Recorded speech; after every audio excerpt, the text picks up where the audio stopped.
Welcome to the Allentown Presbyterian Church members. I see you guys and it's great to see your faces. Welcome to all our friends from the Presbytery of Central New Jersey, and welcome to our friends of friends who are now our friends. We're so glad that you have chosen to take time tonight to be with us. I am Pastor Lindsay Anderson Beck. I'm the Associate Pastor at Allentown Presbyterian Church. And I am honored to be hosting this event with one of our members, Dr. Sarah Vick, who I will introduce shortly. But before we jump into the science, which is really not my area of expertise, I kind of want to just start by setting the scene. Why are we doing this? What are we going to be talking about? Why does it matter? So it really goes without saying that this season of the pandemic has been a really difficult one for all of us. I think we've all experienced the profound disorientation and disruption of our lives in one way or another. Maybe it's just been learning to work from home with our kids in the background, or putting up with wearing a mask when we're out in public. And it could be all the way to the other end of the spectrum, dealing with long-term health effects after our own case of COVID, or the loss of a loved one from COVID. We have all been touched by this pandemic, right? Many of us hoped that we would be in the clear by now, myself included, post-vaccination, but here we still are in the midst of it. Christians through the ages, people of faith through the ages, have been faced with all sorts of difficult challenges. And yes, sometimes they have even been plagues and epidemics, maybe not quite a pandemic on the scale that we have seen, but there have been plagues and epidemics throughout history. And Christians have wrestled with the question of what is our calling in times of trouble?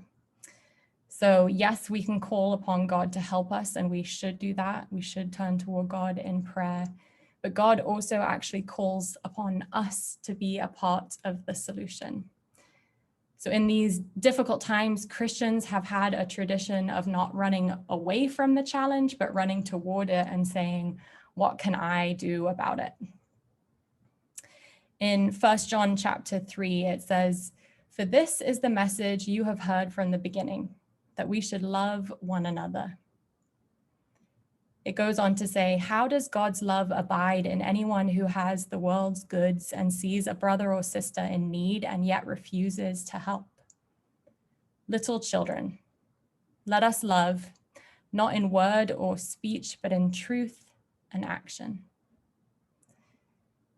I'm so grateful for each and every one of you who are showing up here this evening, taking this time, submitting questions and leaning into this moment in our history, because to me, it indicates that you are asking that question. What can I do? How can I love my neighbor as myself during this crisis? And so tonight, I hope that we can think about that together. We can wrestle with those questions, and we can come away with a way to do that faithfully right now. So before we get started, would you pray with me?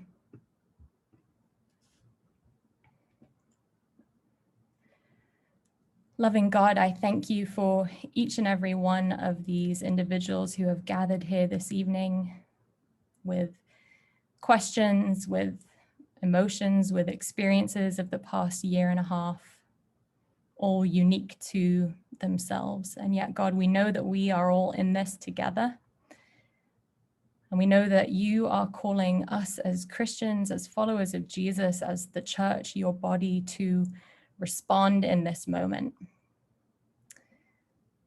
So I pray your grace to be upon Dr. Vick as she seeks to answer our questions, to present the science, to give us the resources that we need to answer that question of what should we be doing, and that you would give us imagination for how we can do that together.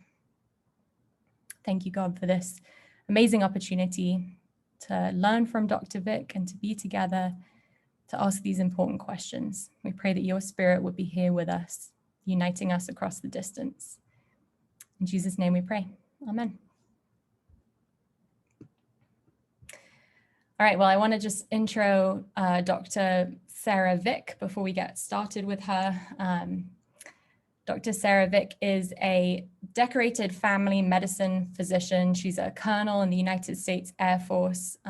She has served our country both at home and abroad for the past 23 years, earning her commendation medals from Presidents George W. Bush and Barack Obama, and also a meritorious service medal from President Donald Trump. From 2018 to 2020, she studied public health crisis and pandemic preparedness at Johns Hopkins University, graduating just in time to erupt back into the workforce in the midst of a global pandemic. When I read that, I thought to myself, wow, talk about God putting someone into a position for such a time as this, right? Under President Trump, Dr. Vick served as a data analyst for the White House COVID-19 task force. Now a voting member of President Biden's COVID-19 task force, Dr. Vick was instrumental in declaring Delta a variant of concern. Most recently, Dr. Vick was appointed to an elite presidential fast-track action committee tasked with creating an unbiased system for analyzing and communicating pandemic information. Dr. Vick is a member of our congregation, and she has been an invaluable resource to our working group on the COVID protocol for our APC community. And we are so grateful to her for sharing her time and her expertise with us, not just at APC, but even beyond and into the presbytery and beyond the presbytery. So Dr. Vick, thank you so much for being here tonight and for doing that. So with that, Dr. Colonel Sarah Vick, I will turn it over to you. Thank you for such a great introduction and a great prayer. And thank you all for being here. It's so great to see so many familiar faces, and I am honored and humbled that you're joining me here tonight. I am just going to share my screen. I know you have a choice of how you spend your night tonight, and that you are choosing to spend it with me. It is my assumption that my hope that I can be at least twice as good as whatever else you are planning for yourself tonight. So before I start, I want to make sure that everyone knows that despite me being active duty in the Air Force, despite me serving our US government, the views that I am presenting tonight are my own.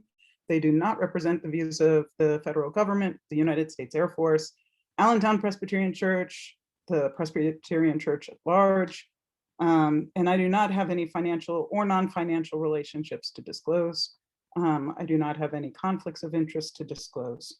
I just want to talk to y'all about stuff that I've seen in the work that I do, and be here for you and try and answer your questions as we all struggle with what the last year and a half has been and what appears to be a virus that will be with us at least for the upcoming months.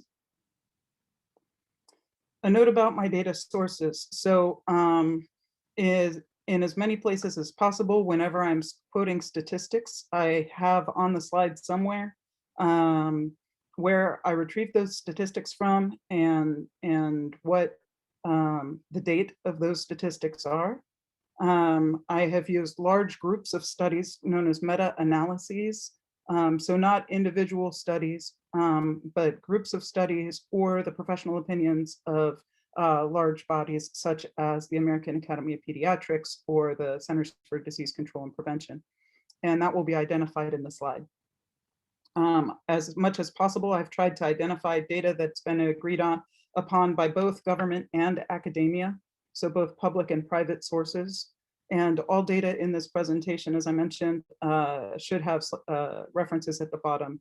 And before my slideshow goes out in sending out, I'll make sure that those are in there so that you can go back and reference those if needed. So as much as possible, I'm trying to give you just the facts, at least the facts as we know them. And you've been living through the pandemic just as I have. That's a moving target, right? The rules seem to keep changing, and the facts, for that matter, seem to keep changing. And so how do we distill through that and find the real truth with a capital T? And more importantly, how do we act on that truth? And how how do we go about life under these circumstances when being together can potentially transmit a deadly virus? How do we do church? Um, so, my purpose, as much as I'm trying to be unbiased, I have to identify where my biases exist in this presentation as well. My purpose is to respect each of you and each individual who participates in this event, your thoughts, your beliefs, and your fears. And reading through your questions prior to this presentation, the need is palpable. The need for information is palpable. And I honor that and want to address that to the best of my ability. I want to create a common ground for discussion based on the most evidence-based information available, knowing that that information is changing and that we're adding to our national library of information about COVID on an hourly and daily basis. I want to provide answers to your questions when possible, and I want to make sure that you know when, transparently, when either I don't know or when science has not figured out an answer to a question. But that's not going to make me shirk away from answering or trying to answer any of these questions. And regretfully, I'm not going to give us any answers about how to do church or how long this pandemic is going to be going on. I can't answer that alone, but we can answer that as church. And so I really want to open the dialogue for how do we function as a community? How do we do community in these circumstances? How do we adapt and overcome?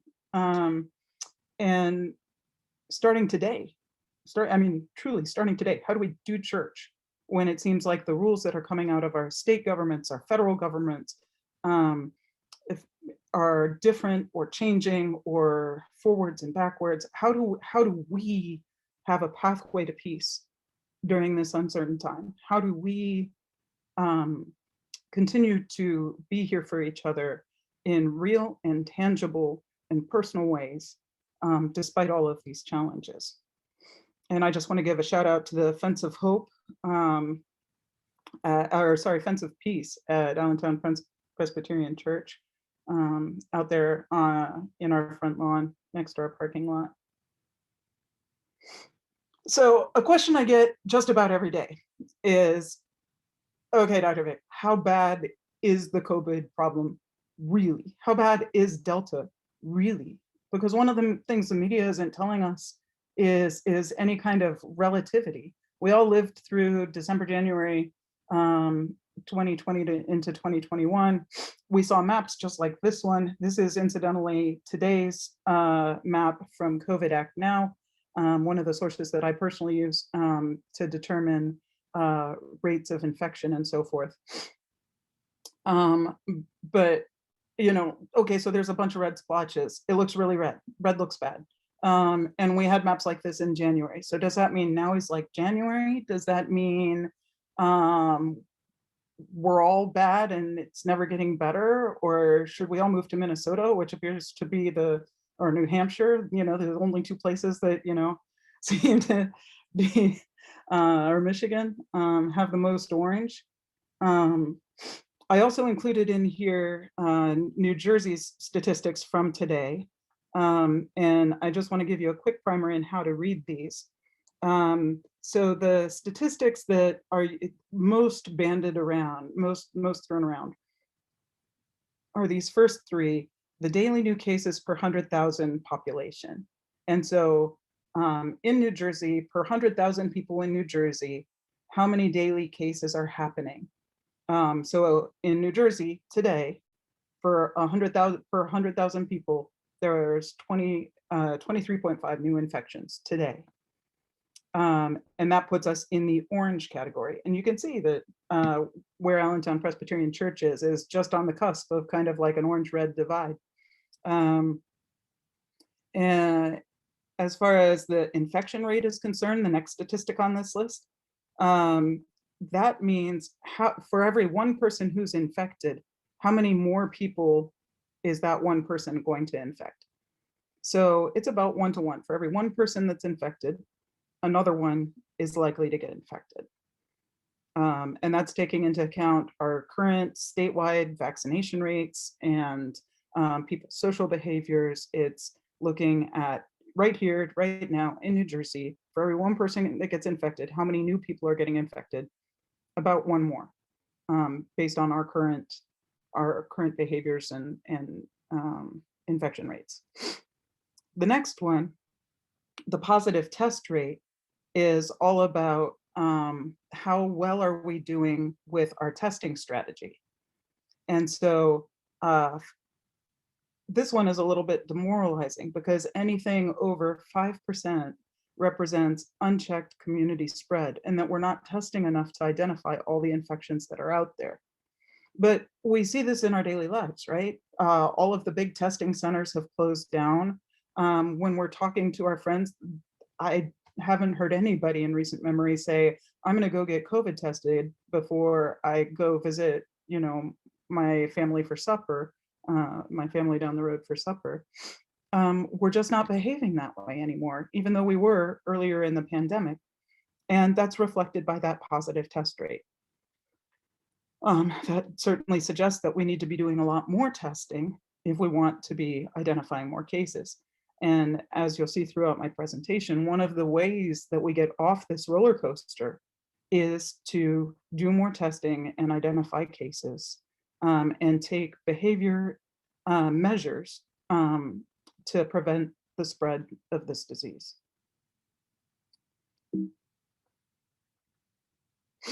So how bad is COVID in the US?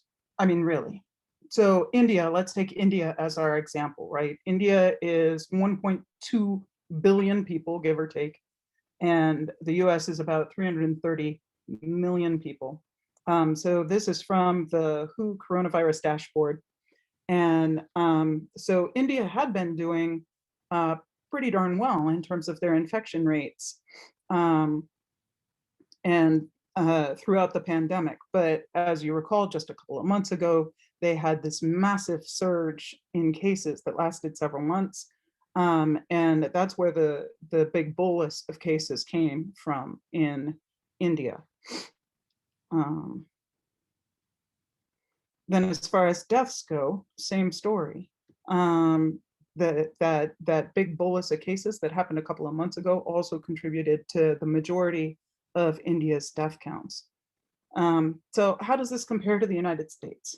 We have less than a quarter of their population, but we have more confirmed cases than they have through the course of the pandemic. They have 1.2 billion with a B people, and the conditions that they're living in, at least the conditions that many of the population are living in, do not have access to clean water, to soap, to masks, to vaccines. And yet they have about 33 million confirmed cases, whereas we have 39 million confirmed cases. Now, a lot of people will ask me, well, yes, but the United States has an impressive testing strategy and we're all networked. And so we're identifying all the cases that there are, whereas India does not have those strategies in place. And there is some truth to that. However, India is probably the largest pharmaceutical and biotech development country in the world. And so they are not backwards. They are not lacking in major biotechnological resources. And their testing strategy, although maybe not as pervasive as ours and reaching as much of their population as ours does, their testing strategy has been very good. And as far as deaths, we've had more deaths than they have also. I think it would be safe to say that there are probably undercounts. It depends a lot on how you do counting of a COVID-related death. And that's part of the problem with how we identify who is the owner and manager of the real, scare quotes, data for COVID. And so I just bring this all up to show, in terms of relativity, we talk about how things are going poorly for us nationally, or when we're on a surge, or when we're getting better. But in terms of the world, we account for about 20% of total global cases since the beginning of the pandemic, which is massive considering our relative population size.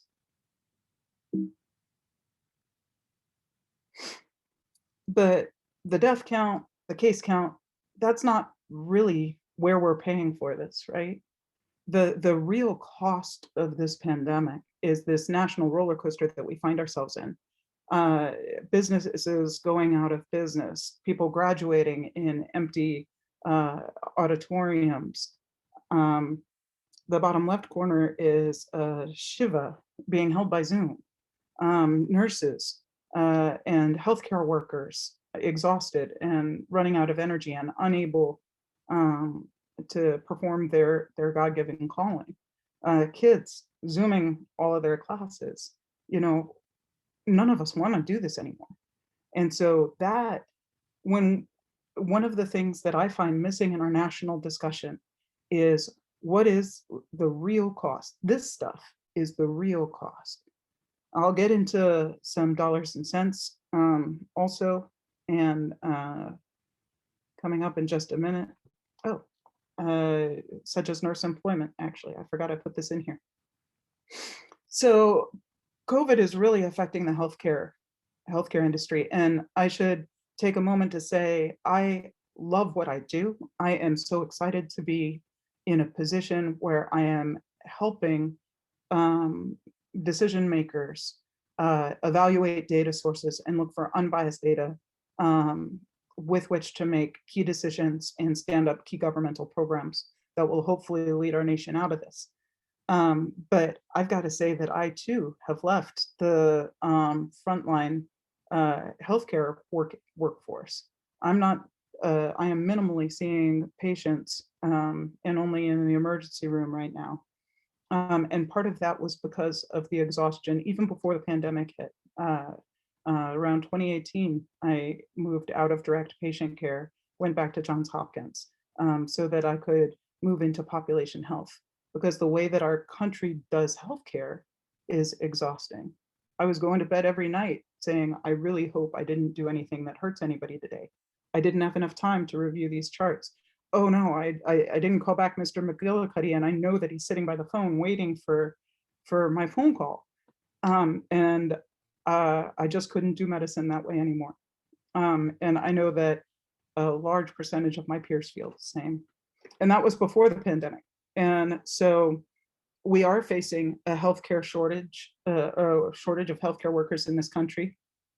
I picked nurses. They're very good at keeping track of their labor statistics. And so from the Bureau of Labor Statistics, when you look at the numbers, it looks like we're gaining nurses.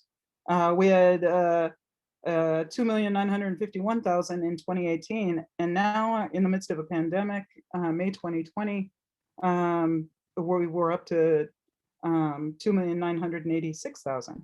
So that's good, right?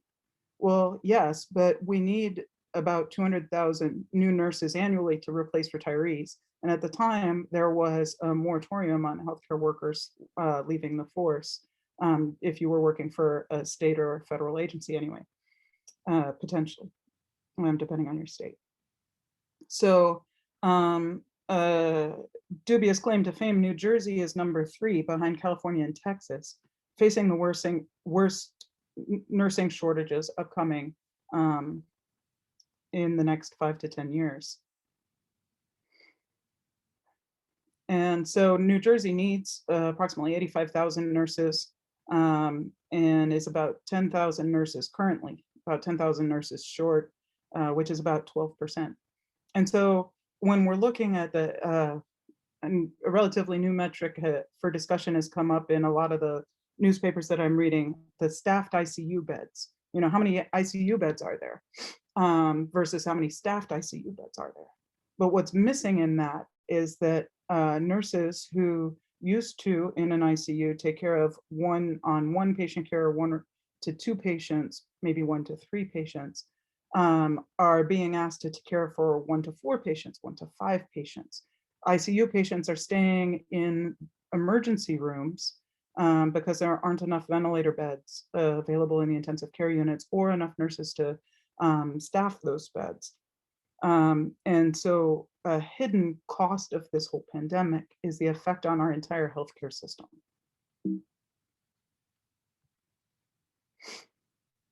And in a recent poll of approximately 15,000 healthcare professionals, 43% of nurses, 35% of clinicians reported that they were considering leaving the profession within 1 year.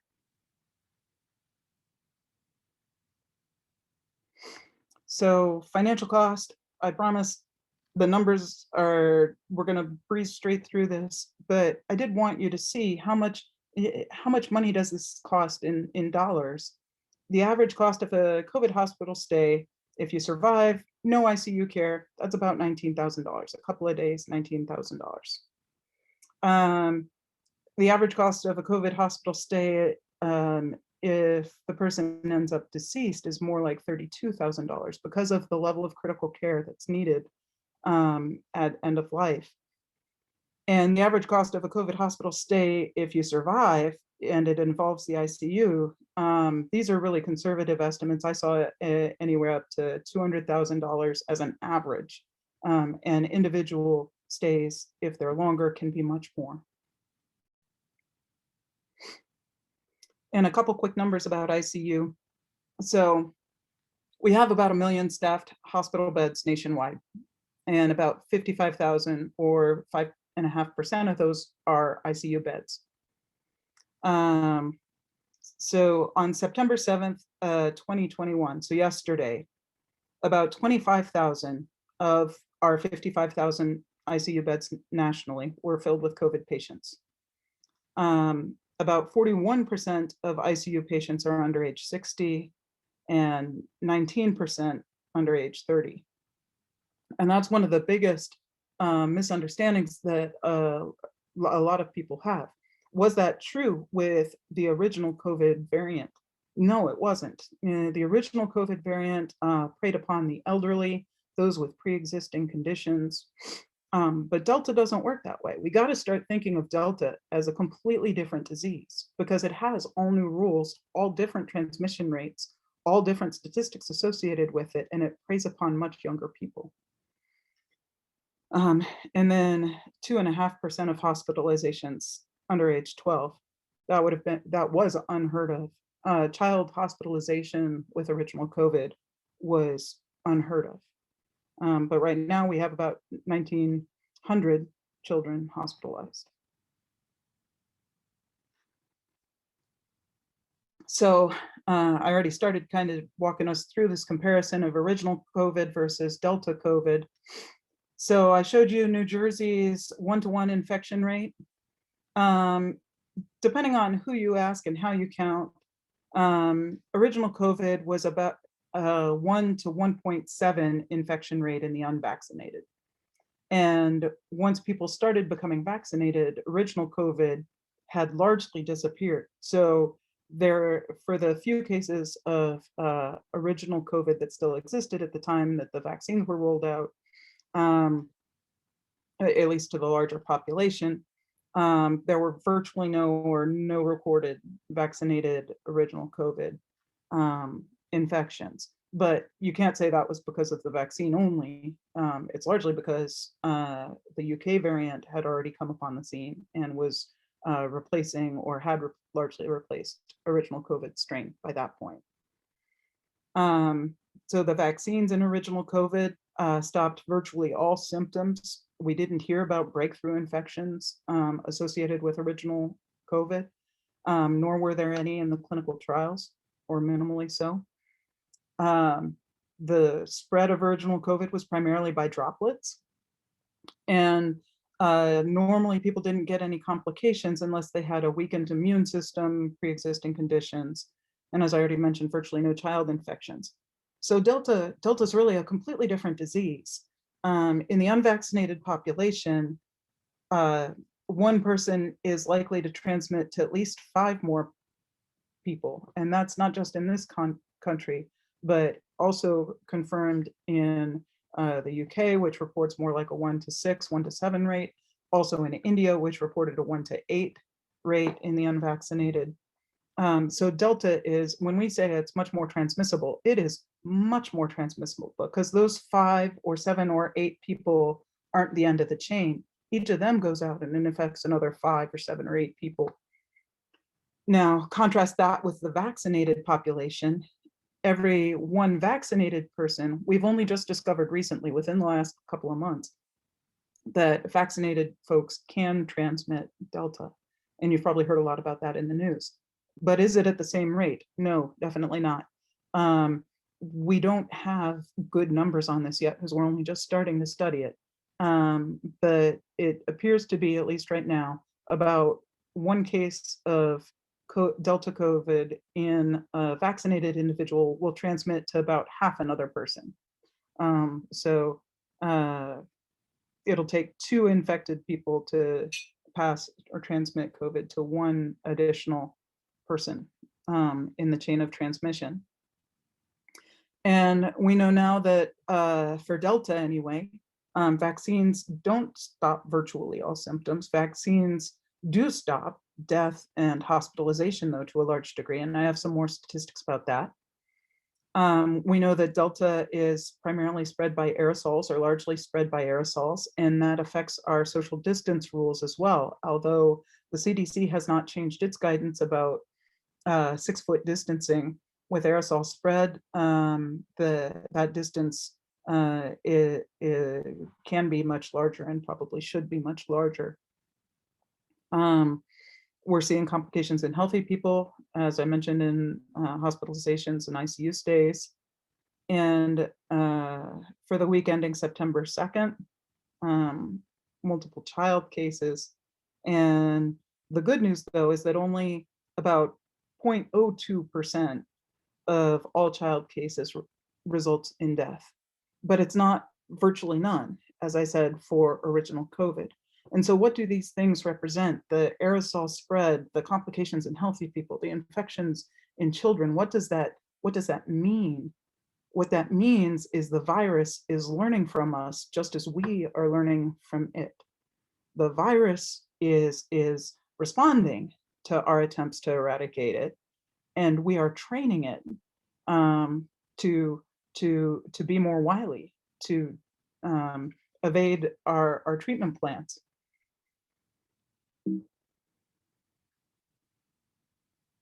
I promise not everything is going to be super bleak. We're getting the bleak stuff, most bleak stuff out of the way first. So how bad is mu? Now is or mu, depending on how you pronounce it, Greek letter. Just right when we starting to think we're getting Delta figured out, now there's a mu to worry about. And Lambda was out there in South America somewhere and causing problems in Brazil and Peru, Ecuador. So now mu, why is mu in the news? Is it more problematic than Delta? Well, the best answer I can tell you is we just don't know. It hasn't been here long enough. We don't know its infection rate. We don't know the severity of the disease. We don't know the targeted groups. It is declared a variant of interest by the World Health Organization, but we just don't know that much about it yet. The closest thing that I can tell you that indicates whether or not we need to be worried about mu is looking at Colombia, South America, because for their most recent surge, the majority of those cases were driven by mu, at least the ones that were sequenced. Their population is roughly 50 million, so you can see that they got up to 200,000 new cases per week with a population of just 50 million. That's a lot. That's a big percentage of their population. And equally or more concerning, the death rate in that recent surge was more like 2.5% rather than the 1 to 1.5% that we see with original COVID and Delta. We don't have a good numbers for death rate really yet on Delta because we've only been struggling with Delta for a few months, even though it feels like forever. But this represents a substantial increase in a death rate. And you can see it reflected between the weekly cases and the weekly deaths. There's clearly a percentage of cases in Colombia that were that that were more like 2.5% death rate. Now, some good news about all of this, well, maybe it's bad news, maybe it's good news, depending on how you look at it. Mu is already in this country in something like 25, 27 states. So we're not hearing a lot about Mu causing infections and death, though. And so it appears, looking at the population, not looking at individual cases, but Delta is still the big problem here. And so it looks like Delta is the stronger of the two variants. We're going to talk about some immunology too. And one really bad thing is having different variants interacting with each other, because coronaviruses are super good at sharing genetic information with each other, and they want to make themselves the strongest, best virus they can be. So they're going to take the best aspects of every variant and build it into a new super variant. And that's one of the, so my answer to this question in terms of how bad is Mu, so far it looks like Delta's stronger, and we got our hands full with that, but we're figuring it out. In terms of whether or not it's more or less problematic, variants at all are a problem. And so let's talk about those. So how likely is it that COVID's going to keep doing this mutation thing? And do mutations usually get worse? Is it related at all to people who are or are not vaccinated? Let's dive into some of that. Okay, drama from high school biology. I promise I'll go through quick. You can hold your breath and I'll be past this slide. So as far as how virus replication works, ignore all the words on the page, just look at the picture. If you happen to be a graphic artist, there's, I'm sure, very well paid work for you in developing great visual aids for explaining things like pandemics, because I really struggled to find an easy way to explain virus replication and vaccines, antibodies, and all of that. So ignore all the words, just look at the pictures. Our virus particle is up in the upper left-hand corner, and its genetic material is in that pink squiggle. The first thing to know about viruses is that they cannot replicate on their own. They are helpless. They're inert. In fact, some people even question whether or not virus particles are alive, because they have no ability to reproduce on their own. They require a host. They require our cells in order to replicate and propagate. So how do they do that? They get into our cell, they attach their genetic material onto the tail of our genetic material, and then they turn our cells, our good hardworking cells, into virus factories. And it's not an exaggeration what this is showing with these virus particles spewing out of the side of the cell. The virus takes over the cell and turns it into a replication factory for itself. Now, if any of you have ever worked in a factory, it isn't all clockwork. There's errors that are made on the line, and somebody calls stop the line, and the production cycle stops, and then the error is addressed. Well, there's no stopping the line in a virus replication cycle. So all of these particles, every single one of these particles that's getting pumped out might be an error, might be a misreplication. And so that variety is how variants are ultimately made.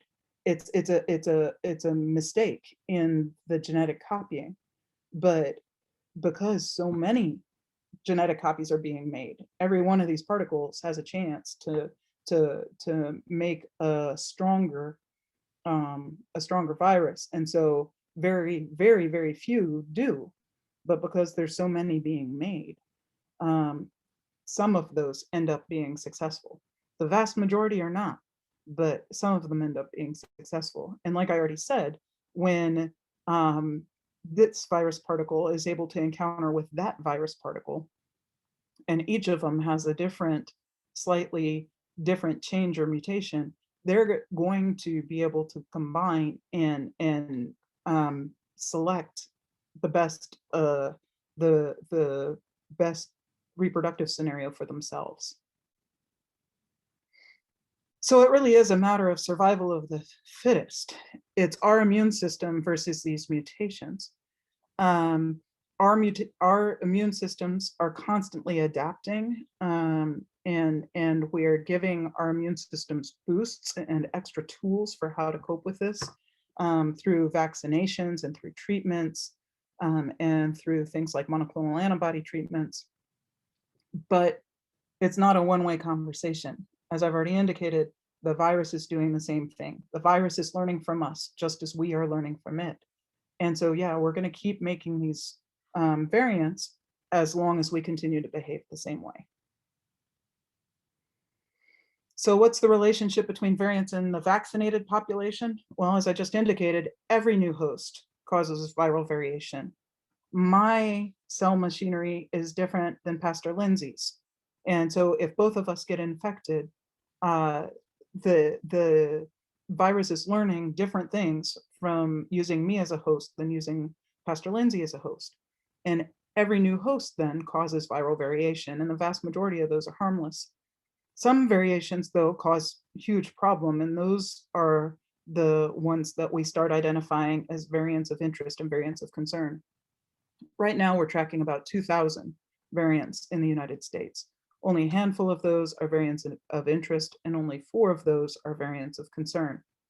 There's one even higher category, variants of high concern, and luckily we haven't had any virus fit in any COVID variant fit into that category yet.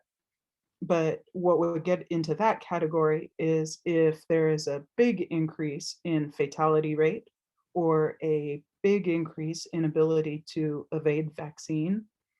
And we are selectively pressuring the virus to do those things by enabling it to continue to replicate and having so many cases across the country happening at once. So the variations, these are the kinds of things that get a variant put into the category of variant of interest or variant of concern. And the more chances it replicates, the more chance there is to make a harmful variant. And ultimately, that's the tragedy of vaccination and decreased vaccination rates, is that we're allowing the virus to continue to replicate and continue to make variants in that way. So I got vaccinated in March, April, did a recent antibody test, came back negative. Does that mean anything? Well, it's more complex than just no, but in short, no. At least it doesn't mean that you're going to get sick with COVID. It doesn't mean that the vaccine didn't take. What it does mean is it means that you have not had the virus or been vaccinated within the past few weeks. Antibodies naturally decline over time. Antibodies are the scouts. Antibodies are not the big brutes that come and gobble up the virus particles. They're just the scouts. And so if there's no current infection, then all the scouts go home, and there will be just a few cycling sentinels rotating through the circulation, looking for whether or not that disease reappears, but that'll be too few antibodies to show up on the tests. So why do the antibody test then? If you take an antibody test shortly after getting vaccinated, approximately 3 weeks, it takes about 3 weeks to make the antibodies. So if you take an antibody test about 3 weeks later, then you will or should see a really good antibody response. Also, if you've had a pre-existing infection, then antibody tests are really good to help answer the question, well, I was sick 6-8 weeks ago, and now I'm doing better, but in retrospect, was that COVID? You're still going to have much higher levels of circulating antibody from having a serious infection than from a vaccine, and so the antibodies will still be there.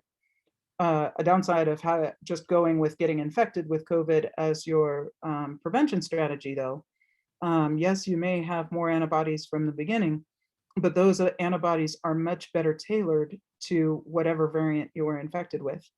Case in point, my roommate in New Jersey, got sick with COVID in the first New Jersey, New York wave. She was kind of sick. She's about 27 years old. Out of work for a couple of weeks, getting better, but mostly did okay. But then she caught COVID later on last November. And those of you who knew that I stopped coming to church or being available at that time, she was very, very sick. And that was the second infection about 6 months after her first infection, after being infected with COVID, but before she was able to get vaccinated. She's a nurse, and now she's vaccinated and has not been sick since then. So I didn't have any after effects. Everybody said that I was going to get sick after getting my Pfizer vaccine. So does that mean I should go get my antibodies tested? Well, in short, no, assuming that your vaccination was more than a month or two ago. But one of the reasons for that might be because in general, Pfizer had fewer side effects than Moderna. Pfizer is a much, much smaller dose, about a third the size of the Moderna dose. And so consequently, Moderna had more side effects with the initial rollout. It also had a longer interval. If you remember, Moderna is a 4-week interval between first and second shots. Pfizer is only 3. And that may play into a role about booster shots as well, because of the lower initial dose. The vaccine itself doesn't cause the illness. It's your immune system ramping up that can make you feel sick. And so not having symptoms doesn't mean that your immune system isn't working, however. But if you get sick from the COVID virus, it's both the virus attacking you and your immune response to that virus. A war is being waged. And so the symptoms that you have are coming from both your immune system and the direct damage that the virus is doing.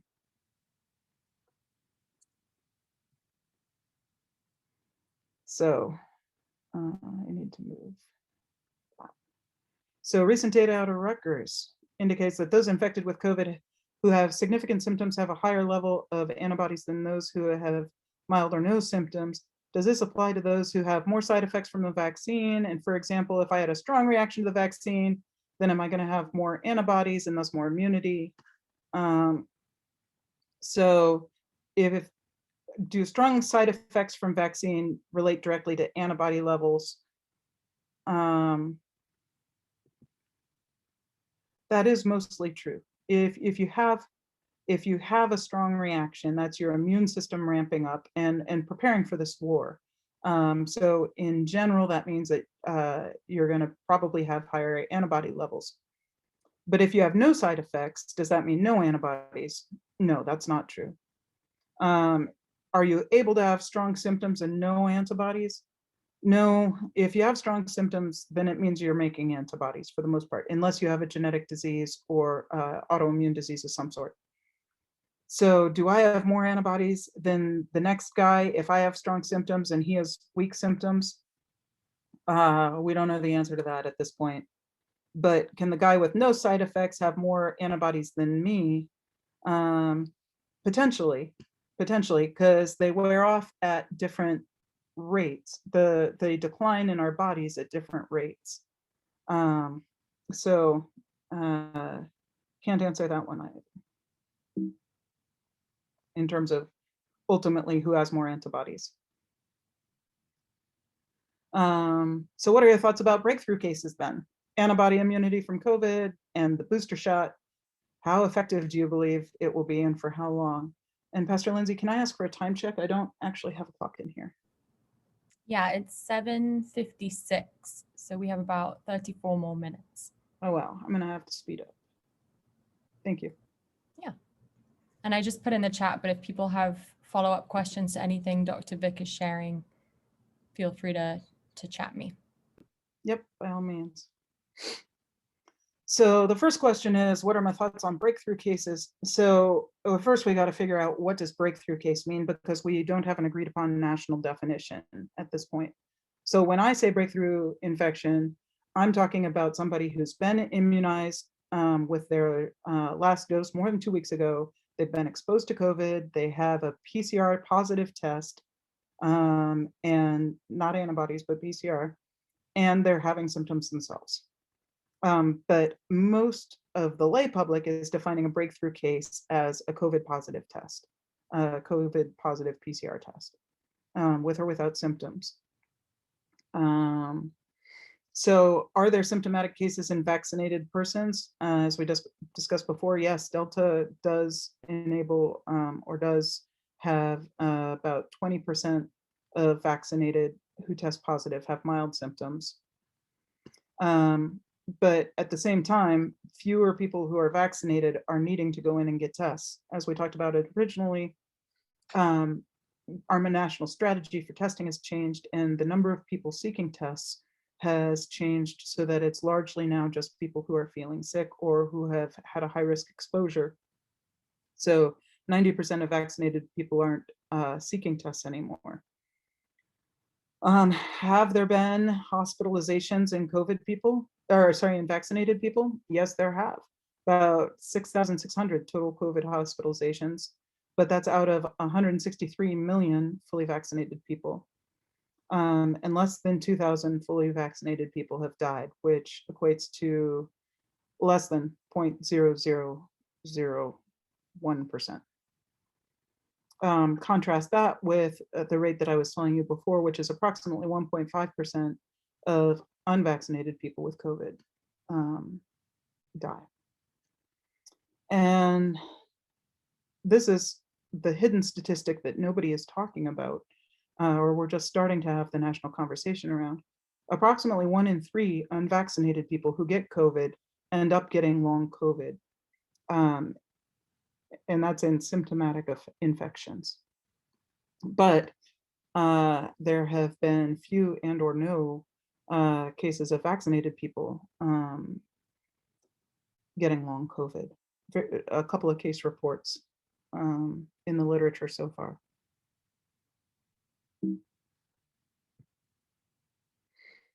So we need a booster shot. And how long will it be effective?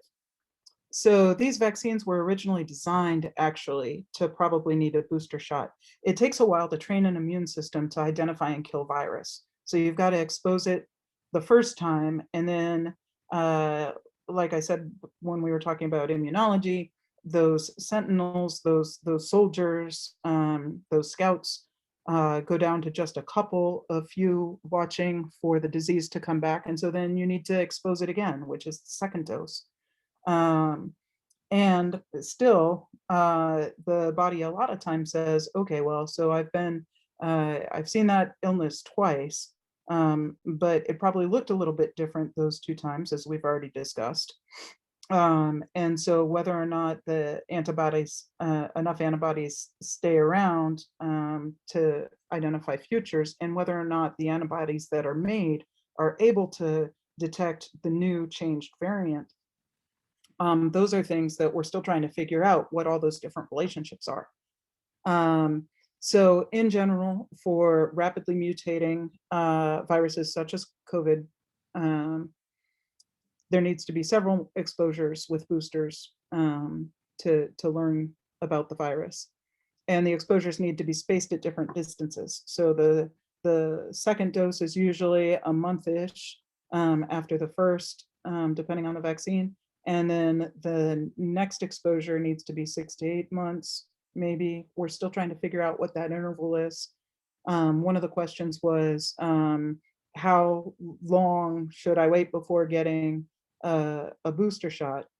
If you're in the category that says you should get your booster shot now, you should get your booster shot now. And so that's the folks with autoimmune diseases, and certain kinds of immune modulating medications, active cancers, things like that. Very, very soon, like within the next couple of weeks, I expect that our government will announce that everyone over the age of 65 should start considering getting a booster shot. They will not turn you away if you're at the 6-month mark instead of the 8-month mark. The reason why 8 months is chosen is because as we've been watching how the virus responds, that's kind of the sweet spot that we've been able to identify so far in terms of waning immunity and potentially putting people at risk of future infections. But the real answer is we really don't know what the optimal interval is, and I suspect that it may change for different vaccines and may change even for the same vaccine as we learn more information, and also based on what other variants come. Hepatitis A, B, that's a 3-dose series, for example. And uh, COVID may end up something like tetanus, where you need to get a new shot every 10 years or so, or whenever you have a step on a rusty nail. So what about influenza? We have to get an annual influenza shot. Are we going to end up needing an annual COVID shot? Well, influenza is a rapidly mutating virus like COVID.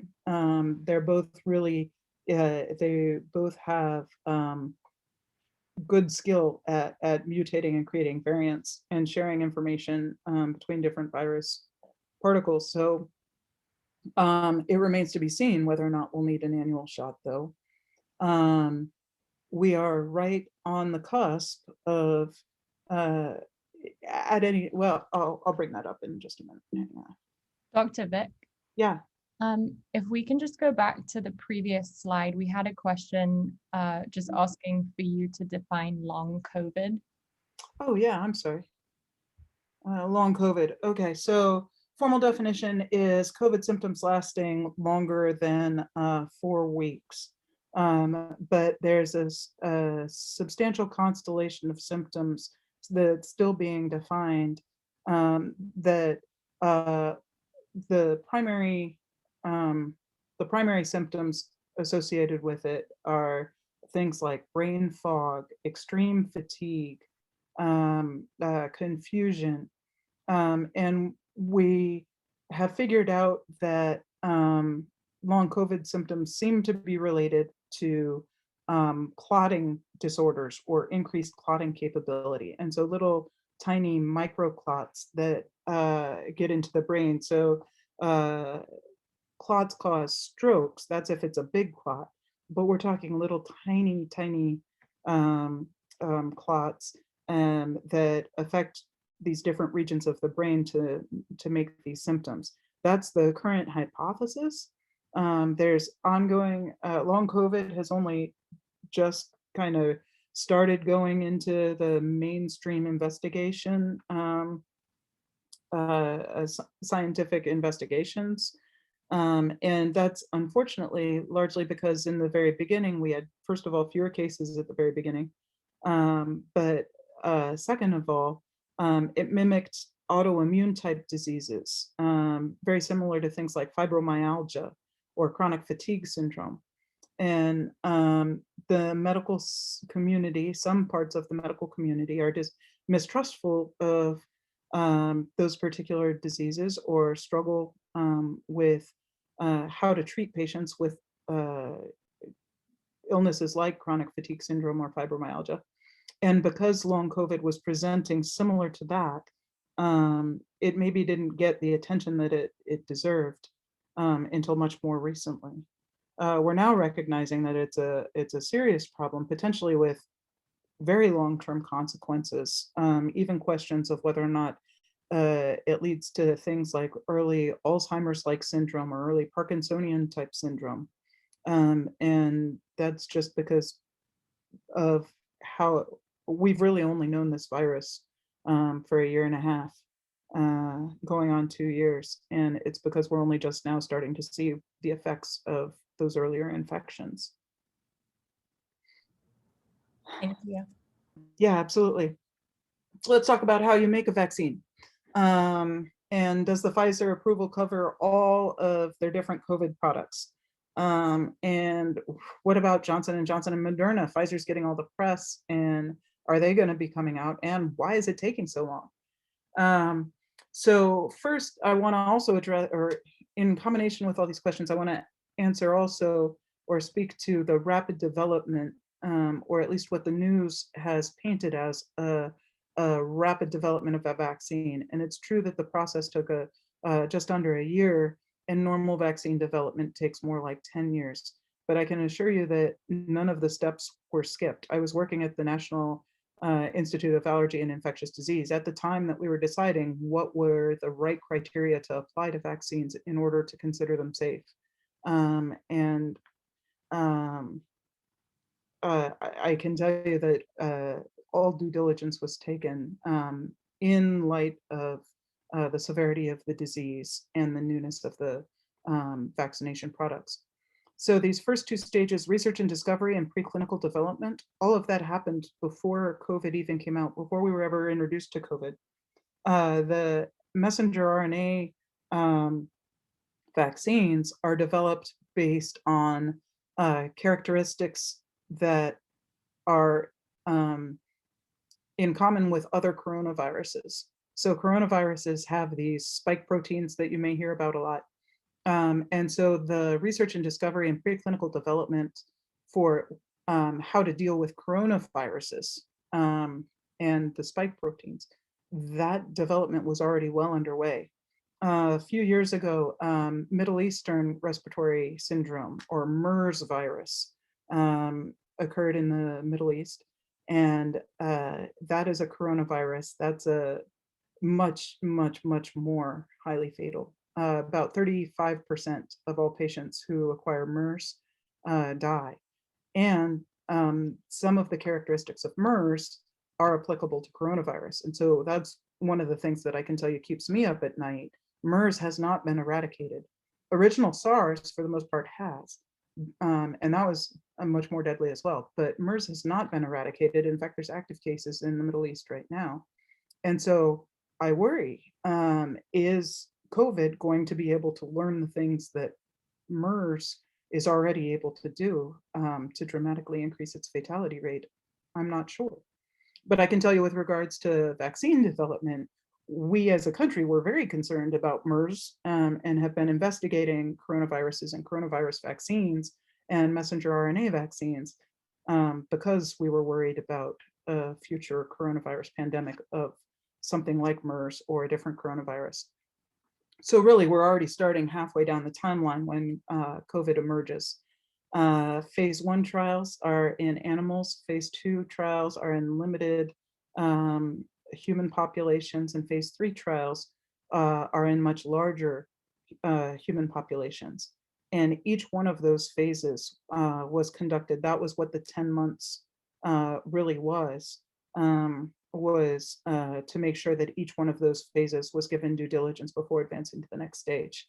But during that same time, one of the things, and the way that this diagram is drawn, the way that COVID was developed is that production and use, so production started at the very beginning of phase 1 trials. You guys may not know or may not remember, but we actually started producing 5 different vaccines at the beginning of phase 1 trials. There were 5 different American vaccines that showed enough promise in the research and discovery and preclinical development stages that we started producing all 5 of them, hoping that at least one would end up being successful through the 3 phases of clinical trials.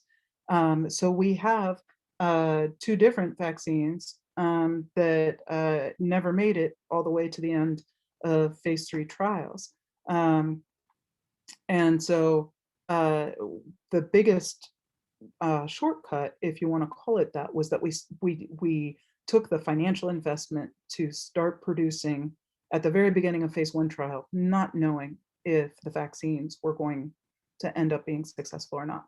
And it was a wildly successful gamble. As you know, we have 3 vaccines that are now approved in the United States. As far as what's the holdup for Johnson & Johnson and Moderna, Moderna, I'm expecting, is going to release their approval in the next, or request for approval within the next maybe week, maybe even next couple of days. It's coming very, very soon. And for Johnson & Johnson, it's delayed a little bit more. But as far as why that is, it's because we don't do challenge studies in the United States. So we don't give you, at least not with potentially fatal diseases that we don't have treatment or cure for. So when the vaccines are being developed, we have to wait for natural infection to occur or not occur, and then compare the population of the vaccinated to the population of the unvaccinated. It would be much quicker if we gave you the vaccine and then infected you with coronavirus, or tried to infect you with coronavirus and saw if you got sick or not. There are other countries that do those challenge studies, and we do use their data in how we make decisions about whether or not we approve the next phase of a vaccine or not. But we in this country did not do challenge studies with the vaccines that we have, or any of the other vaccines that are currently under development. And so that means that we are um, have to wait for the natural infection rates. Now, could it have been quicker? Yes, potentially. But we had a really nice quiet period, in early summer, when we didn't have a whole lot of infections happening. And so that means that the data being produced was being delayed in order to be able to roll out the next phases of the clinical trials. And the same thing goes for vaccines in children and vaccines in pregnancy, is that we have to do the studies, look at the population level data. We're not giving children vaccines and then attempting to infect them with coronavirus. And so the process takes time. And but I expect that child vaccines, one of the questions coming up later is that about child vaccines, and child vaccines I expect will be released, the data about them by the end of the year, hopefully. Dr. Or- Vic, we did get a question in the chat, which you may be coming to, but it asks, could you address the claim that the COVID vaccine alters the host's DNA? Yes, I can, and no, it does not. The mRNA vaccines are RNA, ribonucleic acid. It is not even the same substance as DNA, deoxyribonucleic acid. Now, in the picture that I showed, that was actually a picture of a DNA virus, not an RNA virus. And so RNA viruses do insert them into the machinery of our cells, do use our cellular reproductive capability to replicate their genetic material. But no, if I get infected with COVID, I'm Sarah, it doesn't change my genetic material. I don't suddenly become Sally. It doesn't change my my DNA, my cells. It uses my cells as machinery, and then they die. My cells die. Or my immune system wins the battle. So how worried should we be about these variants? And how worried should we be that antibodies get past our current vaccination? Well, as I've already alluded to, we should be very worried about that. We're training the virus to do that. And in fact, the more people that we have in mixed states of vaccination, the more we're training the virus to evade the vaccine. Does that make sense? So if we were not exposing the virus to the vaccine, then it wouldn't have a way to train to try and evade it. But because we are an only partially vaccinated population, we're teaching the virus with all the replication, with all the cases that are spreading across the US that I showed in the very early slides. We're teaching the virus, we're selecting the strongest ones. We're selecting the ones that the viruses that survive are the ones that are able to combat the vaccine. And so, yes, we should be worried about that because we're creating that. So that's the real message that I want to share with you tonight. And if you don't take anything else away, I hope that you take this away. We can choose to change the course of the pandemic at any time, but it means addressing this pandemic together. It means addressing the pandemic as a nation, It means choosing our path to try and limit the replication of the virus so that we stop making variants. But that's not an impossible task. We can choose that course. And if we choose that course, then this kind of roller coaster, we can get off this roller coaster. So when is it safe to be in a crowd of people? I would change that to when can we come back to church? My answer to that may surprise you. My answer is right now. This is going to be with us for a long time. We need to decide as a church, as a community, as a nation, as a world, we need to decide how are we going to get rid of this virus? How are we going to stop new variants from coming? But that's a doable task. My recommendation is that we need to be doing 2 out of 3 of the following measures. And you'll notice vaccination is not on this list. I hope I have explained why it's critical that we get our population vaccinated in order to reduce transmission rates. But that's not what is going to get us back to church today. And vaccinations are ultimately lagging behind what the virus is doing. The virus is changing quicker, and we will respond with an updated vaccine. That means we're the ones playing catch up, not the virus. And so ultimately, as much as it pains me to say it, vaccination alone is not going to get us out of this, because we already know just with the changes from original to Delta, the Delta is able to have low levels of transmission despite whether or not a person is vaccinated. Now it's much lower than in the unvaccinated population. So absolutely still critical to get vaccinated to reduce the spread of the virus. But in order to get back into church now, to start doing some of the social activities that we've been avoiding for so long, going to weddings, to meeting with family, whenever you are not with your intimate family circle, I recommend that you use 2 out of the 3 following measures. Either you're outside and wearing a mask and or social distancing. So distance, mask, outside, 2 out of 3 of those. If you're doing 2 out of 3 of those, your likelihood of transmitting virus or receiving virus is very, very low.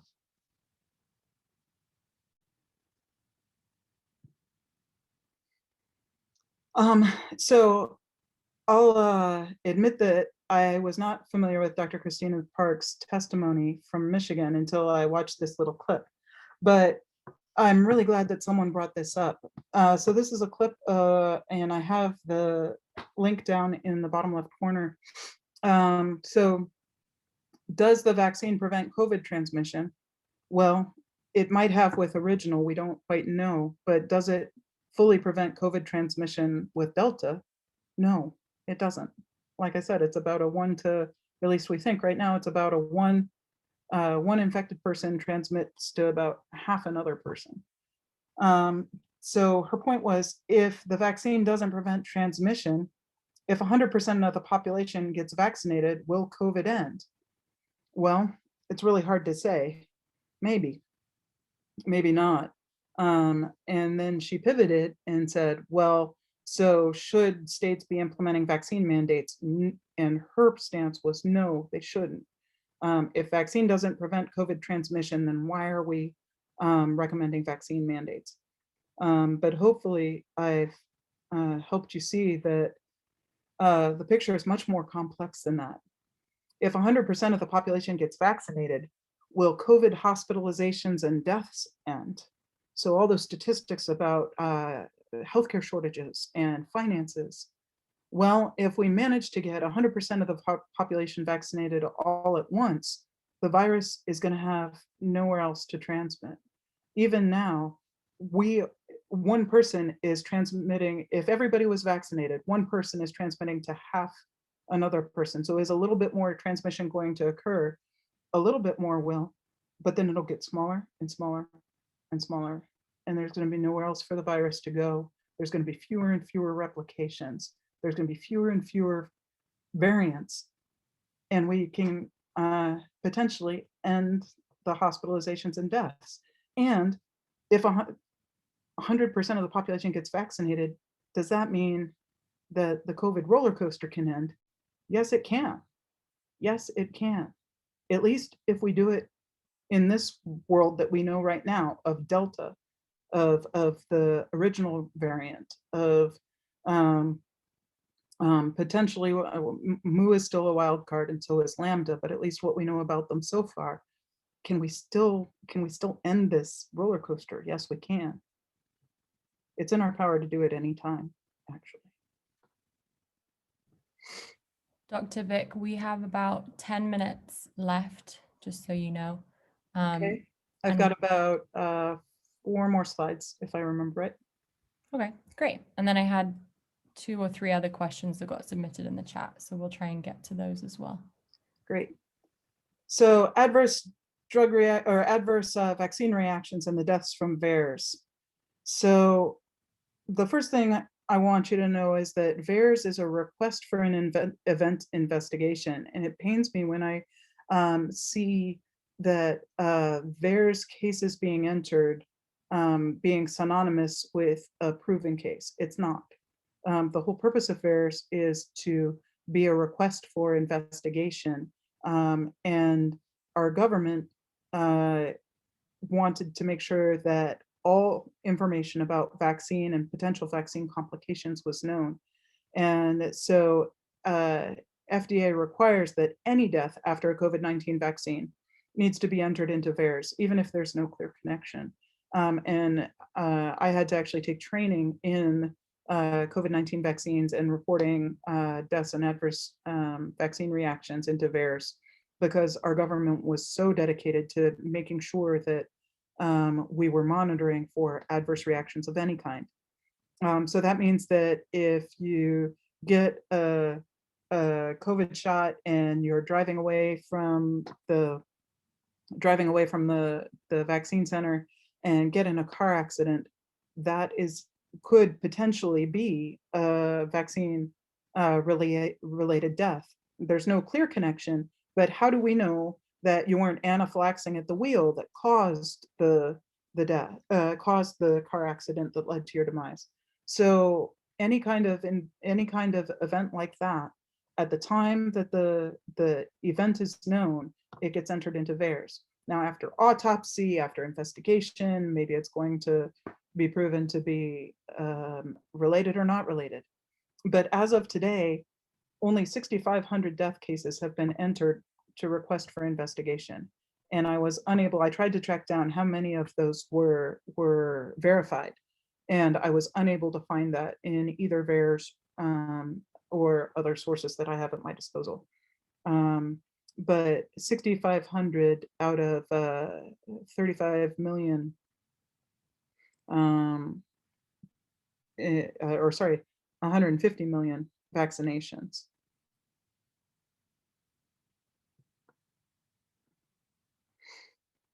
So danger to children wearing masks. So this is a caveat no instead of a hard no. So based on appropriate age and development, and if masks are being worn properly, there is no danger for children to wear masks. However, do very young children or children with developmental disability need to see faces for social development? Yes, they do, in order to develop appropriately socially. And same thing for hearing and development of language. So in very young children, there is benefit for the adults in their lives, when possible, to be without masks. But does that mean that they can never experience seeing people with faces and masks? No. And as long as development and age is appropriate, then masks are not dangerous to children. The other caveat actually I would add is assuming not young infant, early toddler stage, because really young people are not able to follow appropriate directions, and just like necklaces can lead to injury, then a mask could potentially lead to injury. And then I just put this in because it's a question that I've had a number of times, even though I didn't have it from this congregation, is about exercising with masks on, and does that build up CO2? No, wearing a mask when you're maximally exercised does not build up CO2 in any way. However, you should avoid wearing a mask during prolonged maximal cardiac exertion. If you've tried maximal cardiac exertion, the mechanics of inhalation and exhalation are much more difficult with a mask on. And if you're doing maximal cardiac exertion, then you need your full, to be able to take full breaths quickly. And that is potentially impaired by wearing a mask. So when COVID rates are high, I do not recommend exercising at a gym without a mask. I recommend outside, since you can't do the that one of the three. If you can't do wearing a mask during maximal exertion, that means I recommend that you should do the other two measures, which is exercise outside and stay away from people when you're exercising.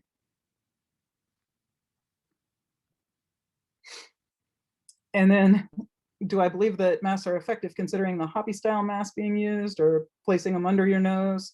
That's inappropriate mask wear, which is less effective to not effective. However, this is such an elegant study to the UK, by the UK. I need to give a shout out to my British brethren. I lived in the UK for 2 years. So as far as how masks stop exhalation or stop viral transmission when they're being worn appropriately. So no mask, you can see that the guy in the upper left corner, without a mask on, when he's blowing out at about that rate, the plume travels about 12 feet. But wearing a standard surgical mask, such as you find in hospitals and that I've been wearing for 20 years to prevent infection, with a standard surgical mask, does some viral cloud escape? Yes, and this is why the need for distancing on top of mask wearing when you're indoors. So yes, a plume is still created, or a viral cloud is still created, especially in the 2 feet around you. But fewer, that's supposed to be less than 50 times fewer particles in the cloud. So a lot fewer particles, a lot lower risk of transmission. But that's why I can't just say, okay, well, if you wear masks, that solves everything. It doesn't. Still, even with surgical grade mask, a standard surgical mask, some viral particles are still escaping.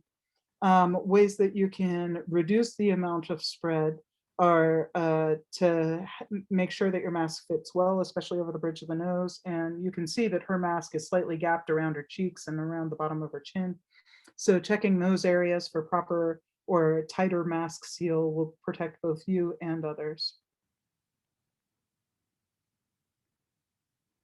So the key takeaways that I want you to take away from what we've discussed here is, please think of Delta and any other new variant that comes along as a brand new disease as it emerges. A new disease, new rules. And at the beginning, like with Mu, we're not going to know what those new rules are going to be.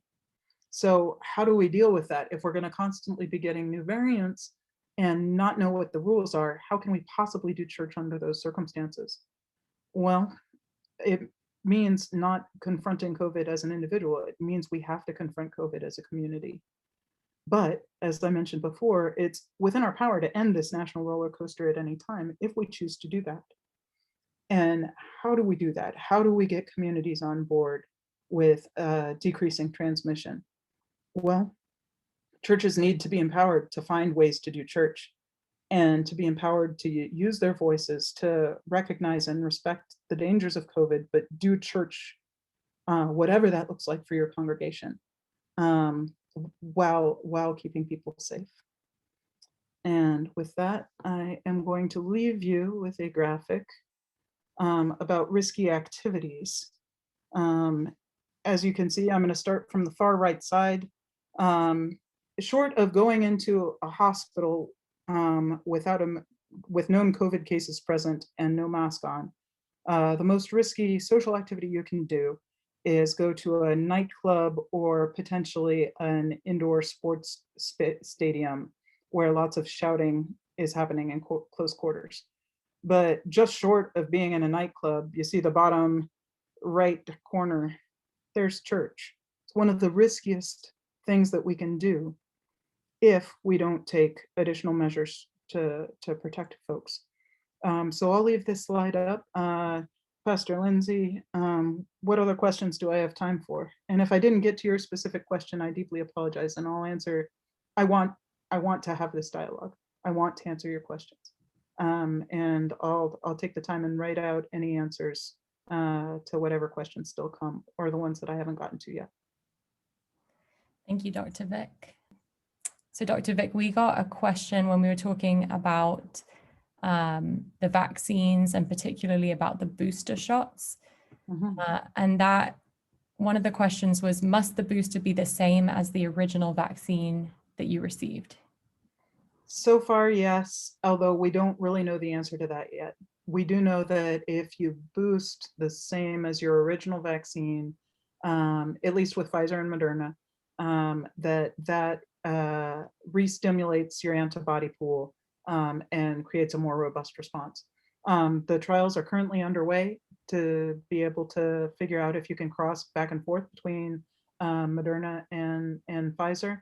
And Johnson & Johnson crossing with Pfizer and Moderna is also being studied, but those studies are probably they are further behind and probably going to get that data later than the Pfizer-Moderna answers. Great. And Liz, you also just reminded me to let everybody know that a PDF of those answered questions and the recording of this town hall is going to be shared with everybody who registered. So you will get that in your email. The other question was, is the Moderna available for booster shots? In terms of release now? So yes, although not in every population. Oh, sorry. Moderna will be released. Pfizer is already released for the immunocompromised and active cancer cases and so forth. Moderna, I'm actually expecting to be released this week or next week. It's coming very soon. Okay. But no, it is not officially released yet. Okay. There was a question about kind of new variants in the vaccines. So is there data being collected about the new variants to update or adjust the vaccines? Absolutely. And so when this pandemic first started, there were two kind of models that were being considered. The one model is a 2-shot series, potentially a 3-shot series. Now we know we're talking about probably a 3-shot series with the booster shot. But then the other model is what we do with influenza, which is annual boosters in a sense. But I hesitate to say that because that's really a different vaccine. So every year we develop a completely new influenza vaccine based on what strains we see circulating at the time. And so right now, we're about to release the flu vaccine that we've been developing over the past 6 months, 9 months, related to circulating influenza variants. So coronaviruses, initially when this started, we weren't sure how mutagenic or how easily this virus would mutate. We now know it mutates very easily. So are we going to end up at an annual shot like the influenza? That's certainly possible. Okay. One final question about the vaccine is there any difference in the effectiveness between the different vaccines that are available? Yes, although I don't have the rates memorized. And so what I can say though is that all 3 vaccines are very, very highly effective at preventing hospitalization and death. All 3 vaccines are very, very effective at dramatically reducing transmission. Is transmission zero? I've already demonstrated no. But is it dramatically reduced, and can it get us out of this cycle? Yes. The quickest way out of this cycle is the combination of vaccination and behavior change. Okay. Another question we got in the chat was, earlier guidance was that it took 15 minutes to transmit the virus. With the higher transmission rate, has that time changed with Delta? Yes. And that has to do with it being transmitted differently. So we're not using the term airborne very much to describe how this virus is being transmitted, because that means something very specific to the medical community about what kind of additional protective measures need to be made. We have demonstrated that Delta can be, with simple infection prevention measures, such as wearing masks, such as washing hands. We've demonstrated that there's reduced transmissibility. And so the medical community does not want to use that term airborne, because that suggests that those measures are insufficient. But those measures are sufficient, at least with the variants that we've interacted with so far. And so, but we still have to look at it as an aerosolized virus instead of a droplet virus. An aerosolized virus can hang in the air for hours. A droplet cannot. It's too heavy. So the 6-foot distance and the 15-minute time period are all good measures for a droplet spread, a primarily droplet spread virus, but they're not good measures for an aerosolized virus. It can hang in the air. It's going to disperse the more air currents you have through the air. It's going to disperse the better the air circulation. It's going to disperse the bigger the space. It's going to disperse if there's fans on or some kind of flow through the room. It's going to be reduced by having different kinds of cleaning measures, such as HEPA filters in place, or other kinds of air cleaning products, in machines. But it's a virus in the air, and so it behaves differently. Okay. Well, thank you so much, Dr. Vic. I think we should wrap it up there. I know that there are a couple questions that didn't get addressed. That's how you know your brain is done. And so we will share those with you, and then, like I said, send them out via a PDF document so that everyone has those. But this has been super helpful, really informative. I am very impressed by your brain and your expertise, and thank you so much for all of the work that you put into that slideshow, and spending the time really combing through our questions and helping to answer them for us. Such an invaluable resource. Thank you, Dr. Vic. I know we can't hear you, but if you guys have your screens on and you want to just give her a little round of applause, hopefully you can see those people. Dr. Vic. Yeah, hi. Oh, wow, I miss you guys so much. Yeah, well, I would love to just close us out in prayer. And I will say Dr. Vic has been helping to guide APC as we've been thinking about how do we respond to the pandemic. And she's one of the people who's helped us think through what our worship offerings might be in the fall. And as many of you know, if you are a part of the APC community, we're going to be doing outdoor worship, and we're really excited about that. Kicking off this upcoming Sunday. And so we know that that is a far less risky place to be worshiping. So we're excited to worship a little more freely outdoors together. So if you want to come join us, you can do that. We will be outside at 9:30 a.m. on Sunday. But let's pray and then we can head out. Loving God, I thank you for scientists. I thank you for analytical minds, for people who you have created, who just have this way of seeing your world, of seeing the intricacies and of understanding them. I thank you, God, for the gift that they are to us, for what they have provided us with, for the research, the knowledge, the understanding about this virus, about its variants, about the vaccines. Thank you for those who were hard at work developing those vaccines and those who even volunteered to be a part of the clinical trials. What courage and what selflessness that takes, God. We give you thanks and praise for that.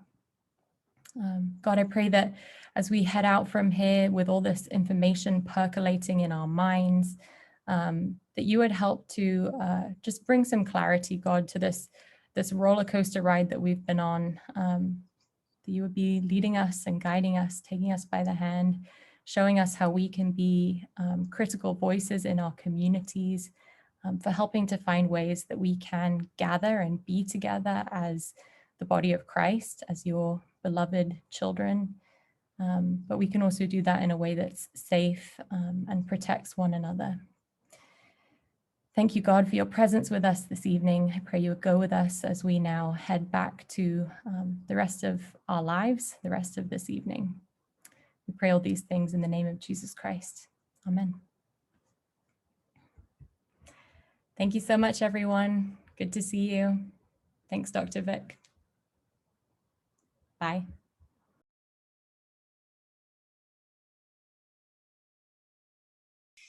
All right, well, thank you, Sarah, for coming back and joining us again. We originally recorded the live talk that we had with our members last week, and then as promised, we're going back through questions that were submitted afterwards, or questions that we just did not have the time to get to. So we'll be reading through this. And my name is Lizzie Gray. I work here at the Allentown Presbyterian Church, and I am very excited to be able to do this with you, Sarah. So, all right, well, like to start us off in prayer here very quickly. So, dear God, thank you for this beautiful day. Thank you for giving us the time to sit down and answer and ask the hard questions that we have about things that we're worried about. God, give us peace as we go through these next weeks, as things change and as we really do adapt to this new normal that seems to be here. God, I pray for Dr. Sarah Vick as she works through these things and answers our questions. And we pray this all in your name. In Jesus' name, amen. Lead it off to you. I just want to make sure that I go through a quick disclaimer. First, I have no financial interest to disclose, and I want to make sure that everybody knows that the opinions that I represent in this video are my own. Although I work for the US government, I am not expressing the opinions of the US government, the US Air Force, Allentown Presbyterian Church, or the Presbyterian Church, or any other Christian organization at large. The opinions expressed in this video are my own. Wonderful. All right, so we'll jump right on into it. So the first question I have for you, Sarah, do the recommendations that you talked about initially about using 2 out of 3 mitigation methods, so wearing a mask, being outdoors, or being distanced, do those change if the group you are with is 100% vaccinated? It's a great question. I'm really glad that we're leading off with that. So my recommendations are different when I am talking to an organization versus talking to an individual. So when I'm talking to an organization, then one of the key things that I want to convey is that there's uncertainty related with this virus. And so anytime that people are gathered, whether we're talking about Delta variant or Mu variant or some other future variant, how do we create in the organization, how do we create stability and predictability and ability to plan when there's the potential for other variants to come out? And that's something that we talked about extensively last Tuesday. But for a church or for an organizing body, the 3 strategies that I mentioned are similar ones that we use in the healthcare settings in order to keep healthcare workers safe. And so those strategies, which are distancing or outdoors or masking. Doing 2 out of 3 of those should prevent any potential variant that's coming out, unless it's a much different transmission rate, much more volatile virus. As far as vaccinations go, vaccinations are a completely different category. And so when we're not talking about an organization, when we're not talking about large groups of people, but instead talking about intimate gatherings with friends, then my recommendations are that yes, it's okay to be without the additional mitigation measures if the entire group is fully vaccinated. And remember that children count as unvaccinated up until such time that vaccines are approved for children. So if there are 1 or more unvaccinated households in a mixed intimate group, a small group setting, and 1 or more of those family groups are I would recommend no more than 1 unvaccinated group. So if it's a family unit of 4 children, then 4 children is fine, but no children from other households, because then you're mixing 2 unvaccinated populations. And that's not only a risk to the families that are gathered, but also a risk to creating new variants, as we discussed about on Tuesday. So mixing unvaccinated populations leads to additional variants, and it's leading to additional variants that we're really, as a society, that we really want to avoid. Gotcha. Okay. Well, kind of speaking about children, we have a few questions that deal with them. So first question is, somebody was interested in your thoughts on the COVID vaccine for toddlers when the vaccine is approved. Yeah, so we're anticipating that vaccines will be available to children 2 and up, maybe as early as December of this year. And studies for young children under the age of 2 are going to probably be a lot longer than that. And the reason for that is to because the study populations that are used in the United States, we don't do challenge studies. We don't inject babies with vaccine and then expose them to COVID, which is a potentially deadly disease, and see if they die or not. We don't do that. Thank goodness. So, yeah, so that means that we have to use small population studies and small vaccinated population studies and compare the rates of infection in those populations compared to the populations that are not vaccinated. And so in order to collect that data, we have to be able to do the population studies. And those take a lot longer than the challenge method. The challenge method, you get immediate results. Gotcha. But watching a population takes a lot of time. And that's why the child studies are taking so much longer, is because we're that much more careful in terms of exposure and risk. And we're that much more using much smaller populations. But using smaller populations for the initial studies means that the overall studies take much longer. Gotcha. Okay. So somebody mentioned that there has been talk of the vaccine causing infertility amongst other problems in children. Is that something that you've heard of? Is that something that you think is a potential issue with the vaccine for children? So I think the question is more about infertility causing inability to conceive. Hopefully children are not attempting to conceive. So, although my answer will stay true for children who eventually become childbearing age, my answer is going to stay the same. So, like many rumors, this rumor is founded in a little bit of science. And so when vaccines were initially beginning to be studied, one of the things that was noticed was that it changed women's menstrual rates, or had the potential to change women's menstrual rates.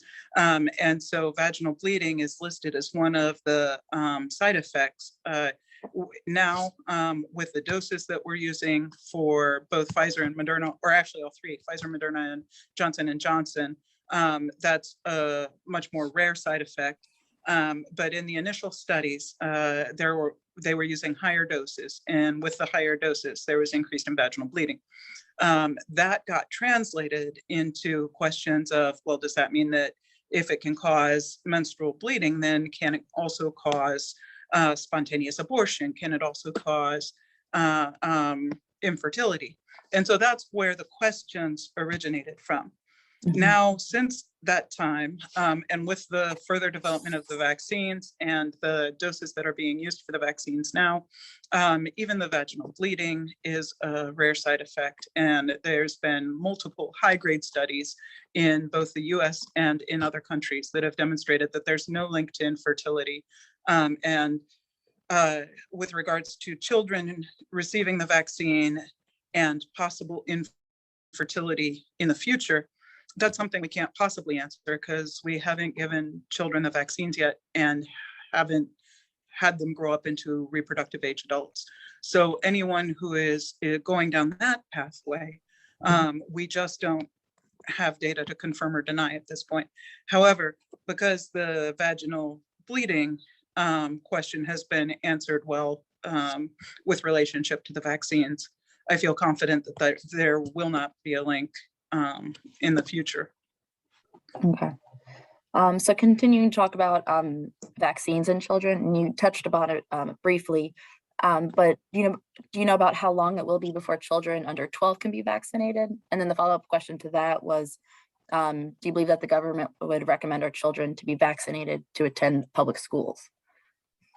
So I think, assuming that the population studies continue to go well, both Pfizer and Moderna are on track to be approved for children sometime in the December, January, maybe as late as February timeframe. So it should be this winter, this school year, that vaccines will become available to children.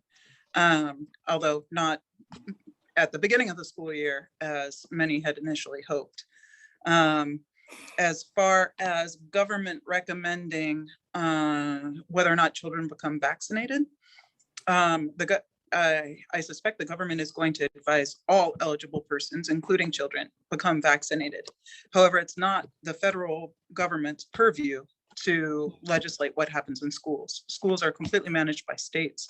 And so it will be up to individual states, individual jurisdictions to decide whether or not vaccinations are required for their student body. Gotcha. Okay, thank you. So then moving on from children and the vaccine, we have some question about booster shots, just in general. So is the booster shot recommended for those without autoimmune issues? And if so, what ages and timing are recommended? That's a bunch of things we don't know the answers to yet.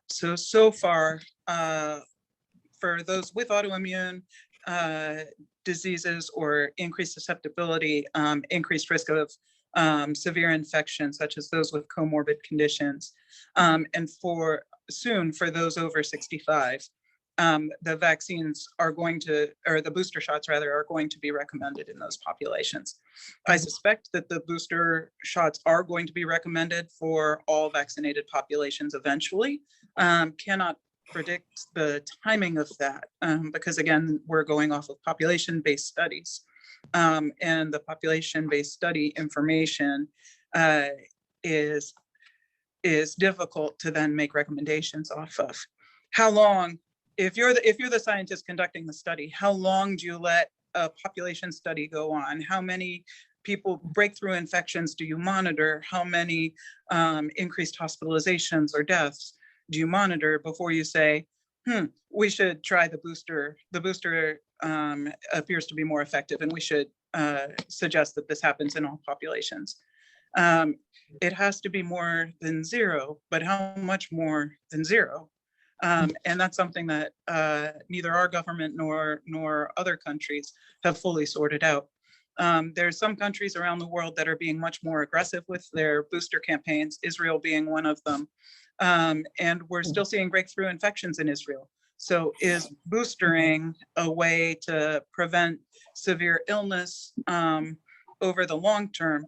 It's definitely a key. It's part of the equation, but is it going to be the final answer? Is it going to be the way that we get out of this COVID cycle, the COVID roller coaster, national roller coaster, as I described it on Tuesday, the answer is going to have to be something more than vaccine and booster in order to get us out of the roller coaster that we're currently on.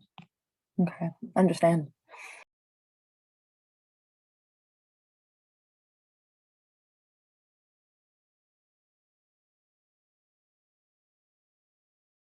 Is there a difference in the effectiveness between the vaccines? And then would you need a booster shot at a different time depending on that, what vaccine you have? Okay, got it. So right now, best guess, and this is a guess, is that all 3 of the main vaccines approved in the US, so Pfizer, Moderna, and Johnson & Johnson, that all 3 will likely seek approval for a booster. In terms of efficacy, there is a lot of mystery surrounding the efficacy rates. Some say it's as low as 60% for Pfizer, while Pfizer is saying it's more like 90–95%. And same for the other 2 as well. So it really depends on what you count as a breakthrough infection. Are you counting a breakthrough infection, something that leads to severe disease such as hospitalization, death, and is it transmissible? Is that a breakthrough infection? Or is a breakthrough infection a positive test? And so we're finding a lot of people are testing positive after vaccination when they have no symptoms and when they may or may not be able to transmit virus. And so what I can tell you is that for all 3 vaccines, the possibility of hospitalization, the possibility of death, and the possibility of transmitting the virus is dramatically lower, regardless of the vaccination, compared to the unvaccinated population. And since, as we talked about on Tuesday, the way to get off this roller coaster is to halt the chain of transmission. Vaccination is a key part of the strategy to stop the transmission of the virus and therefore the production of variants. Okay. Well, moving right along, we have some questions about testing. So one question that we received is regarding testing. Why isn't the saliva test the norm? If the virus is profound in the nasal cavity, swabbing for the nasal test causes itching and leads most people to sneeze or to blow their nose right after the swab. Doesn't this lead to more chance of transmission? So I've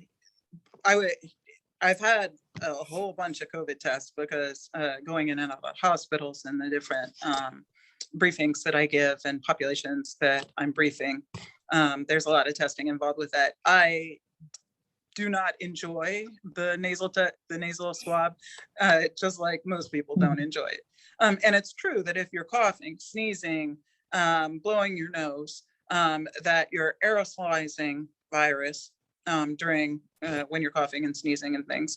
And then does that mean that there's potentially more virus particles in the air? Yes, it does potentially mean that, which is why hopefully the healthcare worker who is doing the nasal swabbing is in full PPE gear, wearing an N95 mask, potentially a face shield, as they're doing the swabbing procedure so that they are not risking their own increase in exposure.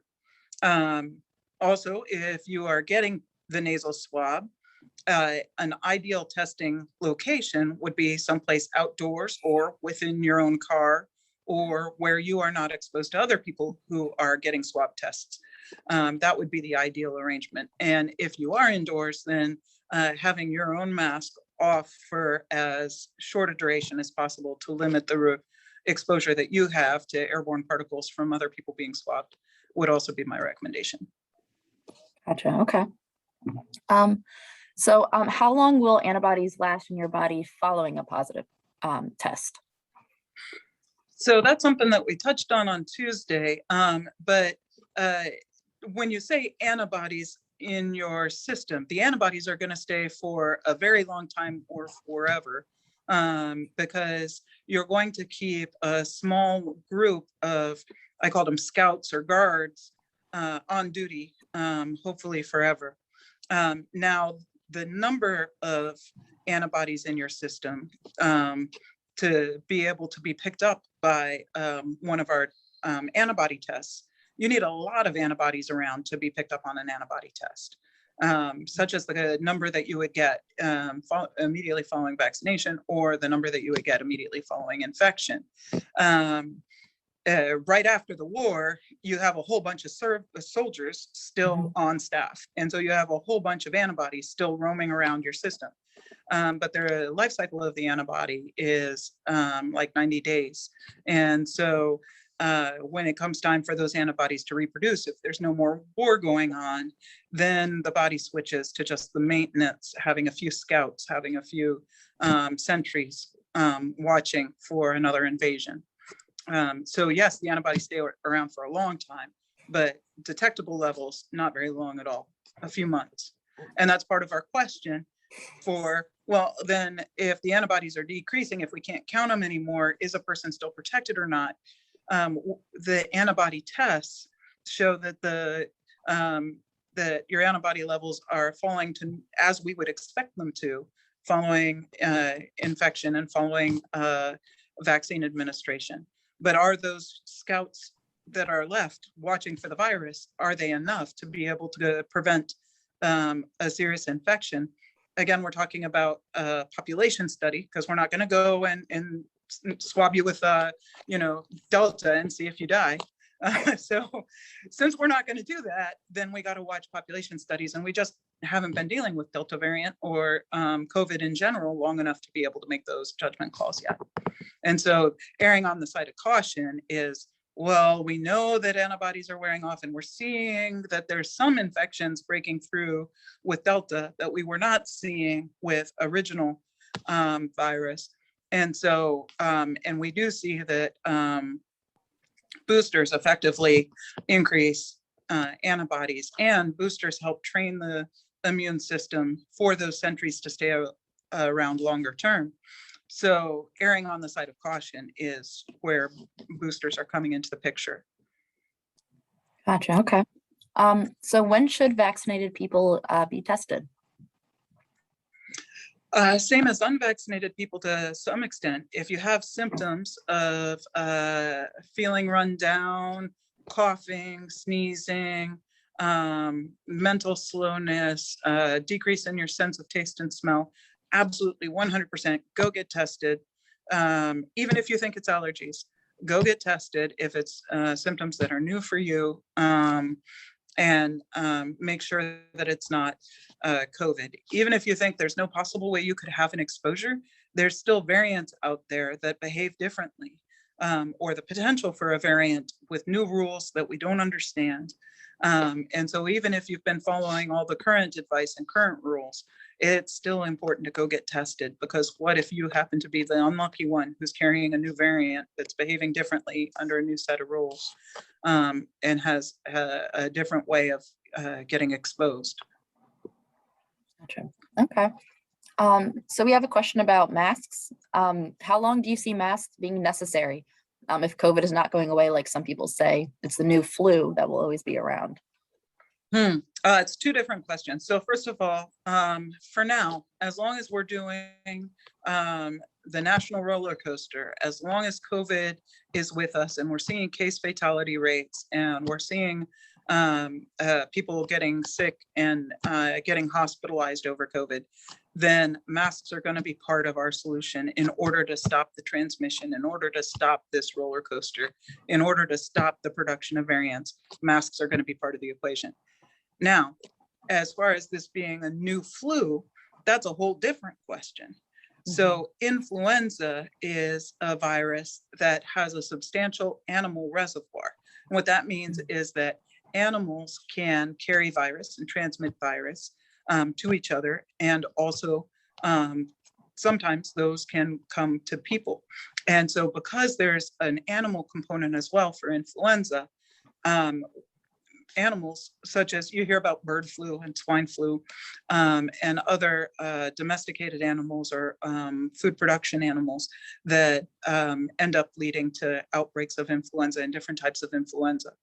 And that's one of the main reasons why we have influenza shots every year is because new types of influenza are being generated every year, and our vaccines are to help combat that.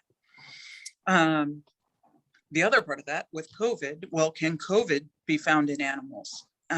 Yes, we believe COVID originally came from animals, from bats, transmitted to some other mammal that was more in contact with people and to humans. And there's some evidence that that COVID is beginning to be found in pet populations and in wildlife populations, such as wild deer. Luckily, it's not causing sickness in those animals, and there isn't evidence that pets are transmitting back to people to any large degree. But these are some of the things that really worry me about future variants is what if that gets worse? What if there becomes a substantial pet reservoir? What if there becomes a substantial wildlife reservoir? If we see either one of those things, then masks are going to be around a whole lot longer than they are currently, and that's going to change the rules again related to how we respond to this virus. Hopefully, we don't ever get there. Yes. Let's stop the chain of transmission now and not find out. Yeah. Yep. Stop it in its tracks. All right, Sarah. So one question that we have is, was fetal cells used in the production of the vaccine? So one thing I want to be real clear about is the vaccines do not contain cells at all. Not fetal cells, not non-human cells, not any kind of cells. They're not cells. So there are no fetal cells in the vaccine. The material that gets injected into your arm is not fetal cells, is not any kind of cells. For the mRNA vaccines, which are Pfizer and Moderna, it is a piece of mRNA in a coating, so far less than a cell. It's a bit of genetic information. And for the Johnson & Johnson vaccine, it's a modified virus, a different kind of virus, adenovirus, which is a close cousin of coronavirus, that has been modified to carry a piece of mRNA or a piece of the coronavirus. So in all the three cases, it is viral particle and not even whole virus, but particle of virus. So not something that could lead to a true infection, lead to an infection with coronavirus, because it's not whole virus, not whole cell, not whole creature that's being transmitted. Although I want to be fair to this question, and where that came from is that there are cell lines. Our nation and the academic population has a vast library of cell types and cell. It's a cell library. So in order to start making things like vaccines, there need to be trials where different potential vaccines are used on cells to see if it's able to infect the cell or not. And that's before we get to animal studies, before we get to human studies, before we get to any kind of living being study. We do studies at the cellular level. So there's these huge libraries of cell lines, and the cell lines are grown. So it's laboratory grown cells that are grown for generations and generations and generations. And so to be fair to this question, fetal cell line cells were used in the production of the vaccines. And so not cells taken from embryos or anything like that, but back in the 1970s and 1980s, there were, for one of the cell lines that is one of the main cell lines in use in these libraries today for all different kinds of genetic research. One of those cell lines came from aborted fetal tissue. And so that lineage, which has been reproduced in labs for literally thousands of cellular generations, but that cell line that originated from aborted fetal tissue has been used for the testing as cellular testing in the vaccines. Gotcha. Understood. Okay. So Sarah, what is the transmission rate for COVID on airplanes?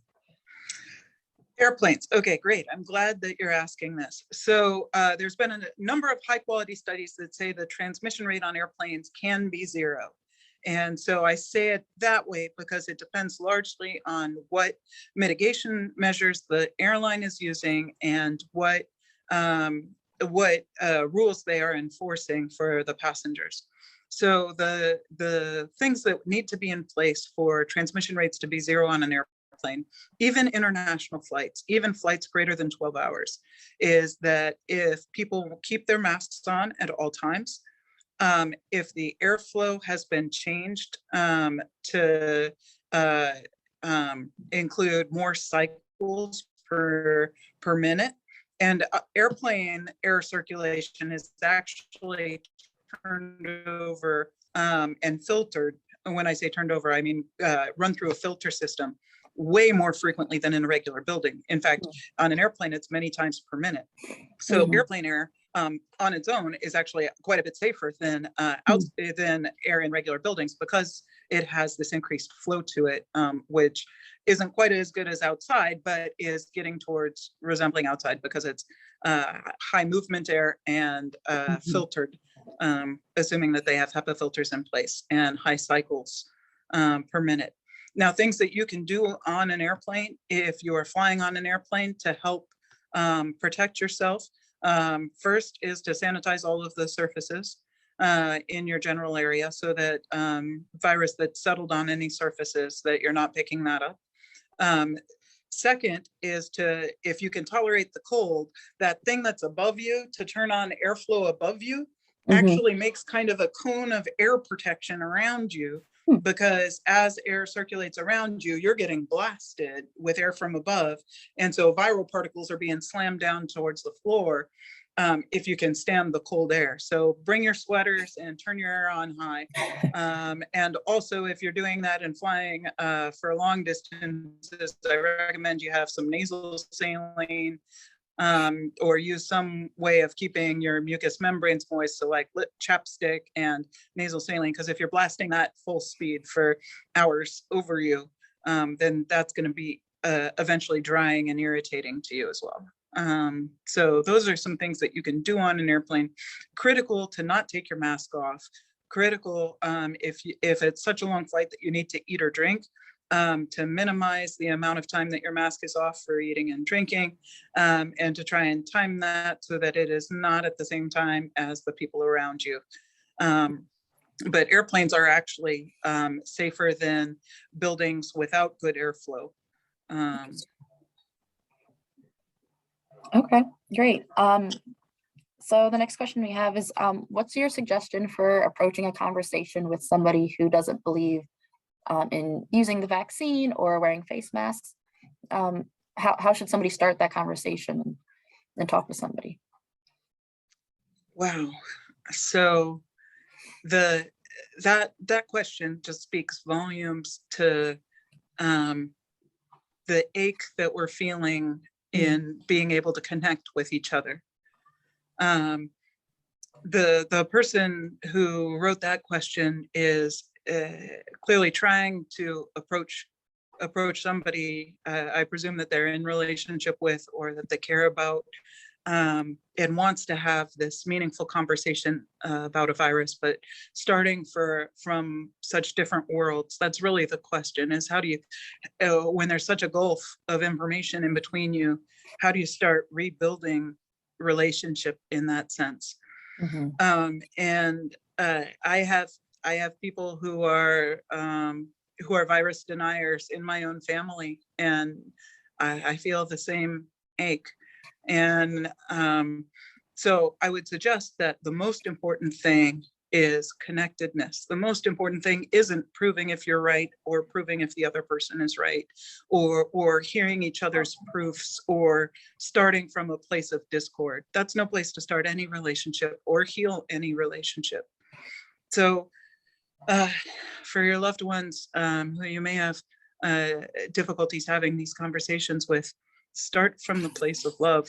Start from the things that are not contentious. Start from building relationship. Start from healing the relationship and becoming community again.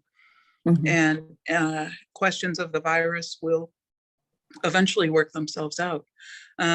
It's only a matter of time before all of us know somebody who's been hospitalized, know somebody who's died from the virus, or who have healthcare workers in our family who come back with horror stories about what going to work is like every day. It's only a matter of time before all of us have somebody who meets one of those categories within our close personal circle. So over time, I think the information cycle and the news and all of that is going to yield to much more personal conversations. And the most important thing to do is establish and maintain your close relationships. Gotcha. Okay. So kind of moving over to vaccines again, but what are the limiting factors for poorer countries getting vaccinated? Is it a matter of not having sufficient supply, or is it an internal matter regarding distribution and acceptance of using the vaccine? Oh, wow. Okay, so it's all of the above. So here in the US, we've had the vaccines now for about 9 months, but worldwide rollout, is much, much slower than that. And so most countries don't have access to vaccine yet. The vaccines have only been approved and gone through sufficient study to be available for just the past 9 months. But production cycles in our country and in other countries are ramping up very, very quickly in order to try and meet the global demand. So it is all of those things. For Pfizer and for Moderna, there is the additional concern of refrigeration. So if you're talking about a lower middle income country or with rural areas or lack of access to electricity, lack of access to refrigeration, there's very specific refrigeration requirements that prevent those vaccines from being taken into rural areas. But there are other vaccines, such as Johnson & Johnson and others, that are more stable at room temperatures and for longer. And globally, we're trying to develop vaccines that are stable at room temperature for long periods of time so that we can get vaccine out to rural populations that, or not just necessarily rural, but populations that don't have access to refrigeration or electricity, and not have that be a limiting step for vaccination. But even with all of those measures, just like here in the US, there's people concerned about the vaccine and what it contains, and that's true the world over. And so there's a lot of public health communication that needs to happen, and a lot of communication both from the government and from doctors and public and health professionals to help increase the globally vaccinated population. And realistically, we're not going to be able to end this virus or stop doing what we're doing with regards to the roller coaster until the whole world is vaccinated and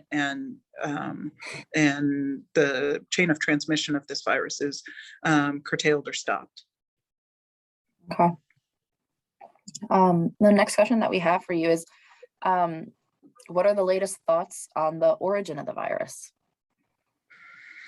Wow, so that's not controversial.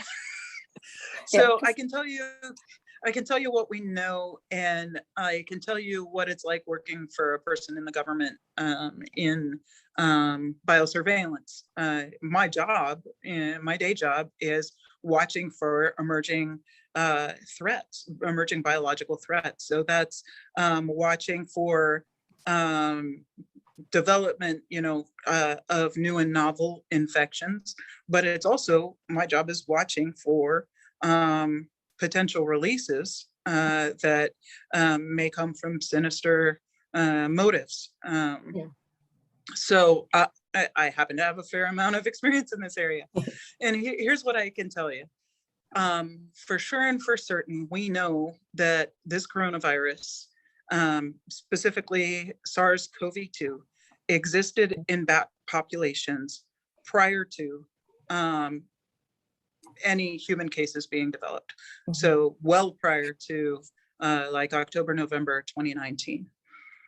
And we know that for sure there was virus found in other wild mammals that associate with bats. So pangolins, I don't even really fully know. I could not draw a pangolin if you asked me to draw a pangolin. But I know it's a wild animal that lives in the same regions of the bats that were found in China. And so for sure and for certain, we know that there was virus present in wild animal populations prior to it being discovered in human populations in Wuhan. Now, the rest of this is all conjecture, but I suspect that if this bat population was in, let's say, Massachusetts instead of Wuhan, China, I suspect that me and my biosurveillance buddies would know about developing potentially dangerous coronavirus. And I say that because we monitor our wildlife populations, as do most countries, because we're not the only country that has a biosurveillance program. Most countries do. So I suspect we would know about a potentially concerning bat population if it was in Massachusetts or somewhere on our soil. And I would like to hope that we would know about it moving into other wildlife populations. So is it possible that there were samples drawn from this bat population that were being held in Wuhan lab? I certainly think that's possible. But do I think that this was a genetically engineered virus? Do I think that this was a sinister, intentionally developed or intentionally released virus? I don't think any of those things. China, when they first realized that this virus was as dangerous as it was, they scoured their like the wet markets, for example, in the Wuhan districts that were affected, and sanitized them, cleaned them up. That is what we would have done too. We would have wanted to scrub away all residue of the virus. We would have wanted to sanitize and clean all of the areas where we knew the virus had been located. So their behaviors are not out of the norm in terms of what we would do if we found a potentially deadly virus or demonstratedly deadly virus that was coming from animal populations. That's what we would have done as well. Now, have communications been forthcoming? Now you're getting into political questions, and so I think that we're not ever going to be able to go back to find the initial case, because I think that the cleaning measures that have been done and the destruction of the animals, because there was a culling of animals, wildlife animals, that happened right then too, when they first realized that it was present in wildlife, which is appropriate. But I don't think we're going to ever be able to go back and recreate what was the very first case, the original transmission link. I think that's probably been destroyed. Gotcha. But do we need to know that at this point? I don't think we necessarily even need to know that at this point. What we know is what we have now, which is we need to stop the transmission of this virus, break the chain of transmission. We need to watch out for wildlife. And make sure that this virus doesn't become something that's easily transmissible from wildlife to humans and back again. So that's much more important at this stage. Understood. Got it. So how would you respond to someone who says that this is just the common cold and that we're wearing face masks and taking vaccines just to prevent that? So let's talk about influenza, because influenza is a virus that we all have familiarity with. So influenza has an annual fatality rate of less than 1%. So each year it's less than 1% of people die. And yet we have national influenza vaccine campaigns. Every year we all line up and go get our influenza vaccines. Well, if it has such a low fatality rate, and I should also say that for influenza, for most forms of influenza, the fatality rate is highest for those over age 65. Vast majority of people affected are over age 65. And so there's a specific population that's at higher risk than the other populations. But we don't have just people over 65 get vaccinated. We target those folks and make sure that they get vaccinated, but we have everybody get vaccinated. Well, why do we do that if there's only one major at-risk group, and even with an at-risk group, fatality rate is less than 1%? Well, we do that not because of what is, but what could be. So if you look back to the pandemic of 1918, influenza pandemic of 1918, the case fatality rate was more like 2.5%. So 2.5 for every 100 people that caught influenza, 2.5 died. That's a lot. 100 people. What if 2.5 of the people, your 100 closest friends, died of preventable disease? And furthermore, the pandemic of 1918 didn't behave like our more customary influenzas. It wasn't a single group, age group that was targeted, but rather all age groups, and especially the very young. And so it was behaving differently and killing young people at the same rate as other ages, which was a huge surprise and affected lots of families and breadwinners, and created a lot of orphans and things like that. So it was a much different behaving virus as well. So is that the virus that, are we getting immunized to something as bad as the 1918 pandemic influenza when we get our annual flu shots? No, we're getting immunized against the influenza that causes less than 1% of people to die. But because influenza is so capable of causing a global pandemic, so capable of having a much higher case fatality rate, so capable of moving into all populations. That's why we have all populations get vaccinated every year. And at least for now, the same thing applies to COVID. Right now, COVID has, looking at prior to Delta, we don't have good case fatality rates for Delta, but for the lineages that came out prior to Delta, case fatality rate is around 1% or less. Numbers, when you look internationally at all populations and all living conditions, no mitigation measures, so no mask, no distance, and no vaccinations, case fatality rate with no mitigation measures is, we're guessing, and it's still a guess, but somewhere around 1% or a little less. And for the original lineages of COVID, it was primarily the elderly populations that were most affected. So in many ways, this resembles influenza.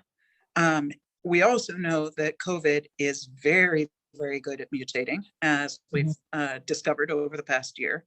And the potential certainly exists for it to become much, much more dangerous.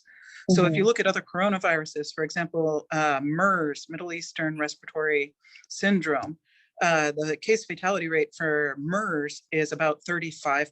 So 1 in 3 people die if they get infected with MERS. And the mutations that enable MERS to be that fatal, it is possible for COVID to pick up those kinds of mutations. So to some extent, our masking and our vaccinations and our distancing and all of these lockdowns, all of these different measures, they are to prevent what's happening currently. But what they're really doing is they're here to prevent what could be, because we don't want to see a world where 1 in 3 people who contracts coronavirus dies. And the potential for that exists enough that our governments are willing to invest this kind of time and energy to try and make sure that we never see that world. Gotcha. Thank you for answering that. Okay, Sarah, and then the follow-up to this, the question was, are we being paternalistic if we're mandating certain behaviors in our churches? So every church needs to find its own way through this pandemic. And my heart goes out to our session and all of the church councils that are working their way through this landscape. As it is my hope that these series that I'm doing and answering these questions is going to give churches the tools they need to be able to have those discussions, to address how churches want to proceed with doing church in light of this pandemic. And different churches are going to come to different conclusions about what's best for them. The most important thing is that we start from a common ground and a common set of a place of seeking for predictability and a place of trying to figure out what will make it easiest for us to form community in light of a global pandemic. How do we keep being community? How do we keep being church in light of a global pandemic? And hopefully answering these questions is giving our church leaders some of the tools that they need in order to make those decisions.